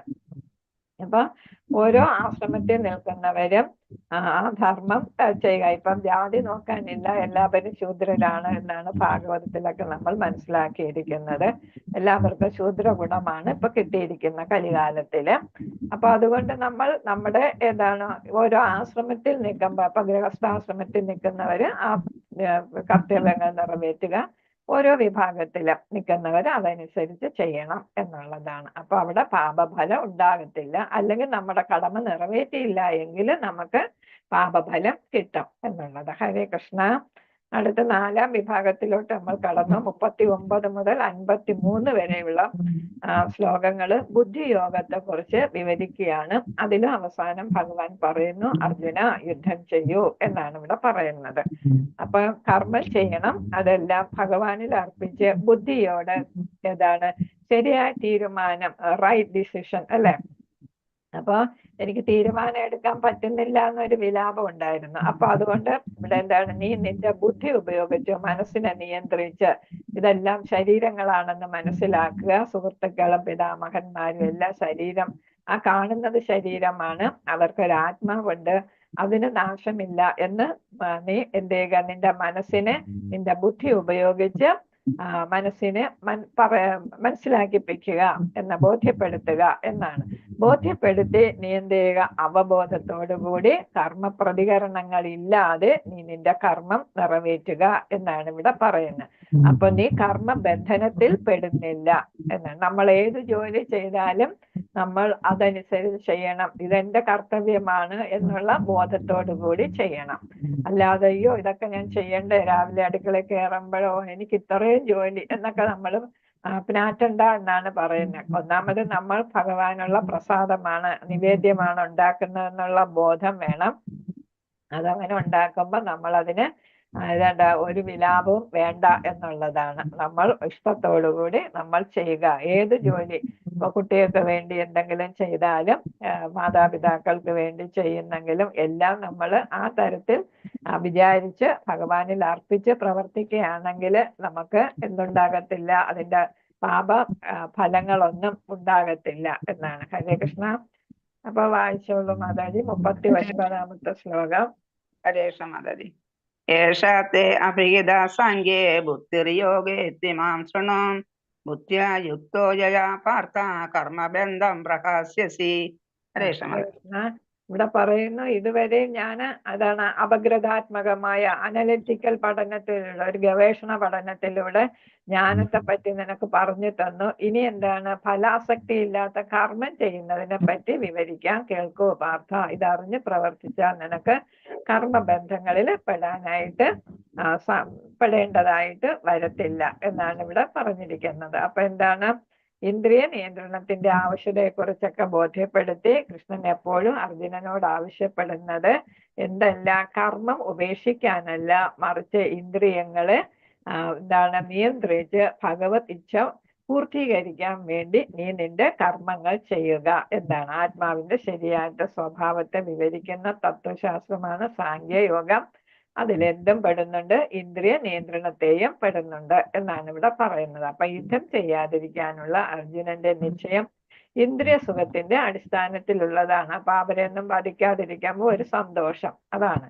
അപ്പൊ ആ സന്തോഷം അല്ല വേണ്ടത്, അവരുടെ ആത്മാവിന് വേണ്ടിയിട്ട് ശരീരം എന്തായാലും ഉപേക്ഷിക്കേണ്ട സമയമായി, അത് ഉപേക്ഷിച്ചവർ നല്ല ശരീരത്തിൽ പ്രവേശിക്കട്ടെ എന്നാണ് ഇവിടെ പറയുന്നത്. അപ്പം അവസാനം ഇവിടെ ബുദ്ധിയോഗവും ജ്ഞാനയോഗവും എല്ലാം പറഞ്ഞു കൊടുക്കുന്നുണ്ട്. കർമ്മയോഗം പറഞ്ഞു, കർമ്മകാന്ഡം പറഞ്ഞു, കർമ്മയോഗം പറഞ്ഞു, ജ്ഞാനയോഗം പറഞ്ഞു. ഇപ്പൊ ഇവിടെ ബുദ്ധിയോഗവും പറയുന്നുണ്ട്. അപ്പൊ കർമ്മബന്ധ വിമോചനത്തിന് ഏത് ആവശ്യമാണ്, കൃഷ്ണാവബോധത്തിലൂടെ കൃഷ്ണന് വേണ്ടി യുദ്ധം ചെയ്യുക, അതായത് ബുദ്ധി ഉപയോഗിക്കുക, ബുദ്ധിയോഗത്തിലൂടെ പ്രവർത്തിക്കുക. അപ്പൊ അതിന് കർമ്മഫലങ്ങൾ ഉണ്ടാകത്തില്ല എന്നാണ് പറയുന്നത്. ഹരേ കൃഷ്ണ. 40ാമത്തത്. ഹരേ കൃഷ്ണ. സ്നേഹാഭിക്രമനാശോസ്തേ ഭൃത്യവായോ ന വിദ്യതേ സ്വൽപമപ്യസ്യ ധർമ്മസ്യ ത്രായതേ മഹദോപയാത്. നഷ്ടമോ ലാഭമോ ഇതില് ഇല്ല. നമ്മൾ ബുദ്ധി ഉപയോഗ വഴി പ്രവർത്തിക്കുമ്പോ നമുക്ക് ലാഭവും നഷ്ടവും ഒന്നും വരത്തില്ല. ഏതൊരു ചെറിയ മുന്നേറ്റവും മഹാഭയങ്ങളിൽ നിന്ന് രക്ഷ നൽകുന്നു എന്ന് പറയുമ്പോ ഇവിടെ എന്താണ്, നമ്മളിപ്പോ പിന്നെ അജാമിളന്റെ കഥ നമുക്കറിയാം. ആദ്യകാലത്ത് നല്ല ഭക്തിയായിരുന്നു അല്ലെ. പിതാവും ബ്രാഹ്മണ കുടുംബത്തിൽ ജനിച്ചു, പൂജാതി കർമ്മങ്ങളൊക്കെ ചെയ്യുന്നതാണ്. ഇടയ്ക്കാണ് വനത്തില് പൂജയ്ക്ക് വേണ്ട സാധനങ്ങള് പെറുക്കാൻ പോയപ്പോഴാണ് അദ്ദേഹം വേണ്ടാത്ത സീനൊക്കെ കാണുകയും മനസ്സ് ചഞ്ചലമായതും. അങ്ങനെ അദ്ദേഹം വഴിതെറ്റി അദ്ദേഹത്തിന്റെ ധർമ്മത്തിൽ നിന്ന് അദ്ദേഹം അധപ്പതിക്കുകയായിരുന്നു ചെയ്തത്. അവസാനം മരണസമയം വന്നപ്പോ അറിയാതെ ആണെങ്കിലും നാരായണ നാരായണ നാരായണ എന്ന് വിളിക്കാനായിട്ട് മകന്റെ പേരാണ് വിളിച്ചതെങ്കിലും വിഷ്ണുവിന്റെ സേവകന്മാർ എന്ത് ചെയ്തു, അദ്ദേഹത്തെ രക്ഷിക്കാനായിട്ട് പാർശ്വതന്മാർ അദ്ദേഹത്തെ രക്ഷിക്കാനായിട്ട് ഓടി വന്നു. യമദേവനിൽ നിന്നും യമദേവ കിങ്കരന്മാരിൽ നിന്ന് വിഷ്ണു പാർശ്വതന്മാർ അദ്ദേഹത്തെ സംരക്ഷിക്കുകയും അദ്ദേഹത്തിന് മരണം സംഭവിക്കാതിരിക്കുകയും ഹരിദ്വാറിൽ പോയി അദ്ദേഹം ഭക്തിയുത സേവനം ചെയ്ത് അവസാനം അദ്ദേഹം വിഷ്ണു ലോകം പോകി എന്നാണ് നമ്മൾ മനസ്സിലാക്കിയിട്ടുള്ളത്, ഭാഗവതത്തിൽ നിന്നെല്ലാം മനസ്സിലാക്കിയത്. അപ്പൊ ആദ്യ കാലഘട്ടത്തിൽ ചെയ്തത് അദ്ദേഹത്തിന് അവസാന ഘട്ടത്തിൽ അദ്ദേഹത്തിന് പ്രയോജനപ്പെട്ടു എന്നാണ്. അപ്പൊ നമ്മൾ എന്ത് നല്ല കാര്യം ചെയ്താലും കൃഷ്ണാവബോധത്തോടെ ചെയ്യുന്ന കാര്യങ്ങളൊന്നും നമുക്ക് ഒരിക്കലും നഷ്ടമാകില്ല, എപ്പോഴും ഏതായിരിക്കും. അതുകൊണ്ട് നമുക്ക് മേന്മയെ ഉണ്ടാകൂ എന്നാണ് ഇവിടെ പറയുന്നത്. അപ്പൊ നമുക്ക് ഒന്നുകിൽ ഈ ജന്മത്തില് നമുക്ക് ഭഗവത് പാദം പദം പ്രാപിക്കാൻ പറ്റിയില്ലെങ്കിൽ നമ്മൾ ഉന്നത ലോകങ്ങളിലോ അല്ലെങ്കിൽ ഉപരിലോകങ്ങളിൽ പോകാം, അല്ലെങ്കിൽ നമുക്ക് ഉന്നതമായിട്ടുള്ള കുടുംബത്തിൽ ഭക്തിയുത സേവനത്തിന് പറ്റിയ സാഹചര്യമുള്ള കുടുംബത്തിൽ നമുക്ക് ജനിക്കാനായിട്ട് പറ്റും. അതുകൊണ്ട് നിങ്ങൾ വിഷമിക്കേണ്ട. ചെറിയ കാര്യമാണെങ്കിലും ചെറിയ സേവനമാണെങ്കിലും ചെയ്യുക. അണ്ണാറക്കണ്ണനും തന്നാലായത് എന്ന പോലെ അവിടെ ചെറിയ കാര്യമാണ് അണ്ണാറക്കണ്ണൻ ചെയ്തത്. പക്ഷേ ശ്രീരാമചന്ദ്രന്റെ പ്രശംസയോ അദ്ദേഹം കയ്യിലെടുത്ത് തലോടി എന്നാണ് പറയുന്നത് അല്ലേ. അതാണ് 3 ലൈൻ അണ്ണാന്റെ പുറത്ത് കാണുന്നത് എന്നാണ്, തലോടിയതിന്റെ ഇതായിട്ടാണ് കാണുന്നത് എന്നാണ് പറയുന്നത്. അപ്പൊ നമുക്ക് തന്നെ 9 തരം ഭക്തി ഉണ്ട്, തലത്തിലുണ്ട്. അതിൽ ഏതെങ്കിലും നമുക്ക് ചെയ്യാം. അങ്ങനെ ചെയ്ത് നമുക്കും കുറേശ്ശെ ആയിട്ട് മുന്നോട്ട് പോകാം എന്നാണ്. ഹരേ കൃഷ്ണ മാതാജി. ഹരേ കൃഷ്ണ. വ്യവസായാത്മിക ബുദ്ധി രേഖേ ഗുരുനന്ദന ബഹുശാഖാഹ്യനന്ദശ്ച ബുദ്ധയോ അവ്യവസായിനാം. അപ്പൊ ഇവിടെ ഹരേ കൃഷ്ണ, ഇവിടെ നിശ്ചയദാർഢ്യമുള്ളവരായിരിക്കും. ഡിറ്റർമിനേഷൻ അല്ലെ, ഉറച്ച വിശ്വാസത്തോടു കൂടി ആയിരിക്കും അവർ മുന്നോട്ട് പോകുന്ന. ഭഗവാനിൽ വിശ്വാസം, തന്നിൽ തന്നെയും വിശ്വാസം ഉണ്ടായിരിക്കും, ഗുരുവിൽ വിശ്വാസം ഉണ്ടായിരിക്കും. അപ്പൊ അവർക്ക് ദൃഢനിശ്ചയമുണ്ട്. അല്ലെങ്കിൽ അതില്ലാത്തവരുടെ ബുദ്ധിയാകട്ടെ പല ശാഖകളോട് കൂടിയതാണ്. അതില്ലാത്തവരാണ് പല പല ദേവന്മാരെയൊക്കെ ആരാധിച്ച് ഭഗവാനെ ആരാധിക്കുന്നതിന് പകരം പല ദേവന്മാരെ ആരാധിക്കുന്നത്. ഒരു ഉപമ പറയുന്നുണ്ട്. വൃക്ഷത്തിന്റെ ചുവട്ടില് വെള്ളം ഒഴിച്ചാല് വൃക്ഷത്തിന്റെ എല്ലാ ഭാഗങ്ങളിലും എത്തുന്നത് പോലെ, അല്ലെങ്കിൽ നമ്മൾ ആഹാരം വയറിലോട്ട് വിടുമ്പോൾ നമ്മുടെ ശരീരം മുഴുവൻ അത് വ്യാപിക്കുന്നത് പോലെ ഭഗവാനെ നമ്മൾ പ്രകീർത്തിക്കുകയാണെങ്കിൽ, ആരാധന ചെയ്യുകയാണെങ്കിൽ അത് ദേവന്മാരെ ആരാധിച്ചതിന് തുല്യമാകും എന്ന് പറയുന്നുണ്ട്. അപ്പൊ നമ്മുടെ കർമ്മഫലം പൂർവ്വജന്മങ്ങളിൽ ചെയ്ത നല്ലതോ ചീത്തയോ ആയ കർമ്മങ്ങളുടെ ഫല അനുഭവങ്ങളെയാണ് കാമ്യകർമ്മങ്ങൾ എന്ന് പറയുന്നത്. അതേസമയം കൃഷ്ണാവബോധത്തിൽ നമ്മൾ ചെയ്യുകയാണെങ്കിൽ എല്ലാം അതിന് നന്മ ഒന്നുമില്ല. ദ്വന്ദ്ഭാവങ്ങളും പിന്നെ നന്മ തിന്മ എന്നുള്ള ഭാവങ്ങളില്ല. എല്ലാം എത്തേണ്ടിടത്ത് തന്നെ എത്തിച്ചേരും എന്നാണ്. നമ്മൾ കുടുംബം, രാഷ്ട്രം എന്നൊക്കെ പറഞ്ഞ് നമ്മുടെ മനസ്സ് അങ്ങോട്ടും ഇങ്ങോട്ടും ചഞ്ചലമാക്കണ്ട. ചെയ്യുന്നതെല്ലാം ഭഗവാൻ അർപ്പിച്ച് ചെയ്യുക. രാഷ്ട്രത്തിന് വേണ്ടി ചെയ്താലും, സമൂഹത്തിന് വേണ്ടി ചെയ്താലും, കുടുംബത്തിന് വേണ്ടി ചെയ്താലും എല്ലാം ഭഗവാനിൽ അർപ്പിച്ച് ചെയ്യുകയാണെങ്കിൽ പാപഫലങ്ങൾ ഉണ്ടാകില്ല. അത് ഭഗവാൻ അതിന് തക്ക ഫലം തരും നമുക്ക്. അതായത് ഭഗവാനോട് ഭക്തി നമുക്ക് വർദ്ധിക്കും. ഫലം എന്ന് പറയുന്നത് നമുക്ക് ഭക്തിയാണ് അല്ലെ. നമുക്ക് അവസാനം ശുദ്ധ ഭക്തിയിലെത്തി വേണം നമുക്ക് ഈ ലോകം വിടാനായിട്ട്. അപ്പൊ അതിനുള്ള കാരുണ്യം ഭഗവാൻ കാണിക്കും എന്നാണ് ഇവിടെ പറയുന്നത്. ഗുരുവിന്റെ പ്രസാദത്താൽ ഭഗവാൻ പ്രസാദിക്കുന്നു. അപ്പൊ ഇത് ഗുരുശിഷ്യ പരമ്പര വഴി വരുന്ന ഒരു ഗുരുവിന്റെ സഹായത്താല് നമുക്കിതൊക്കെ നേടാനായിട്ട് സാധിക്കൂ. കാരണം ഗുരു എന്ന് പറയുന്നത് ഭഗവാന്റെ പ്രതിനിധി, ഭഗവാന് തുല്യമാണ് ഗുരു എന്നാണ്. അപ്പൊ ഗുരുവിന്റെ സേവനത്തിലൂടെ നമുക്ക് അത് സാധ്യമാകും എന്നാണ് മനസ്സിലാക്കേണ്ടത്. ഹരേ കൃഷ്ണ. ഹരേ കൃഷ്ണ. നമുക്ക് ഇവിടെ നിർത്താമോ മാതാജി? സമയായി. 12ാമത്തെ. നമുക്ക് ബാക്കി നാളെ എടുക്കാം, അടുത്ത ആഴ്ച എടുക്കാം. അപ്പൊ ഇവിടെ ഇത് എങ്ങനെ പ്രാക്ടീസ് ചെയ്യണം എന്നുള്ളതാണ് പറഞ്ഞ. ആധ്യാത്മിക ഗുരുവിലൂടെ ഇത് നമ്മൾ പ്രാക്ടീസ് ചെയ്യണം. 4ാമത്തെ അധ്യായത്തിൽ 34ാമത്തെ ശ്ലോകം പറയുന്നുണ്ട് അല്ലെ. തദ്വിധി പ്രണിപാതേന പരിപ്രശ്നേന സേവയ ഉപദേശന്തിത്തെ ജ്ഞാനം ജ്ഞാനിന തത്വദർശിനഃ. അപ്പൊ ശരിയായിട്ടുള്ള ഒരു ഗുരു തത്വജ്ഞാനം മനസ്സിലാക്കിയ ആളാണ്. അദ്ദേഹത്തിന് നമ്മളെ നേർവഴി നയിക്കാനായിട്ട്, ആത്മസാക്ഷാത്കാരം നേടിയ അദ്ദേഹത്തിന് നമുക്ക് നേർവഴി കാണിച്ചു തരാനായിട്ട് പറ്റും. അപ്പൊ അദ്ദേഹത്തിന്റെ നിർദ്ദേശപ്രകാരം നമ്മൾ പ്രവർത്തിക്കുകയാണെങ്കിൽ എന്ത് ചെയ്യാൻ പറ്റും? കൃഷ്ണന് സംതൃപ്തമാകുന്ന തരത്തില് നമുക്ക് പ്രവർത്തിക്കാനായിട്ട് സാധിക്കും. അപ്പൊ നമ്മൾ കുടുംബം, സമൂഹം, രാഷ്ട്രം എന്നുള്ളതെല്ലാം നമ്മൾ കൃഷ്ണപ്രീതിക്ക് വേണ്ടിയിട്ട് പ്രവർത്തിക്കുമ്പോൾ അതും എല്ലാം നടക്കും എന്നാണ് പറയുന്നത്. അപ്പൊ ഇവിടെ നമ്മൾ പറയുന്നുണ്ട് ലോക സമാധാനത്തിന് വേണ്ടിയിട്ട് അല്ലെ, ലോക സമസ്ത സുഖിനോ ഭവന്തു എന്ന് പറയുന്നുണ്ട്. അപ്പൊ നമ്മൾ ചെയ്യുന്ന ഓരോ പ്രവൃത്തിയും എല്ലാവരുടെയും ഗുണത്തിനായിട്ട് വരും. ഓൾ ഈസ് വെൽ അല്ലെ, ഓൾ ഈസ് വെൽ, എല്ലാവർക്കും നന്മ വരുന്നതിന് വേണ്ടിയിട്ട് നമുക്ക് പ്രവർത്തിക്കാനായിട്ട് സാധിക്കും. അപ്പൊ നമ്മൾ ചെയ്യേണ്ട രീതിക്ക് അത് ചെയ്യണം. കൃഷ്ണാവബോധത്തോടു കൂടി ഭക്തിയുടെ സേവനമായിട്ട് എല്ലാ കർമ്മങ്ങളും ചെയ്യുകയാണെങ്കിൽ കുടുംബമായാലും രാഷ്ട്രമായാലും എല്ലാം സമൂഹമായാലും എല്ലാം എല്ലാവർക്കും അത് പ്രയോജനപ്പെടും. ഹരേ കൃഷ്ണ. വാഞ്ചകൽപതരൂപശ്ച കൃപാ സിന്ധുഭ്യേവ ച പതിതാനാം പാവനേഭ്യോ വൈഷ്ണവേഭ്യോ നമോ നമഃ. अनंतकोटि वैष्णव भक्त वृंद की जय, श्रील प्रभुपाद की जय, गुरु महाराज की जय, श्रीमद भगवद गीता की जय.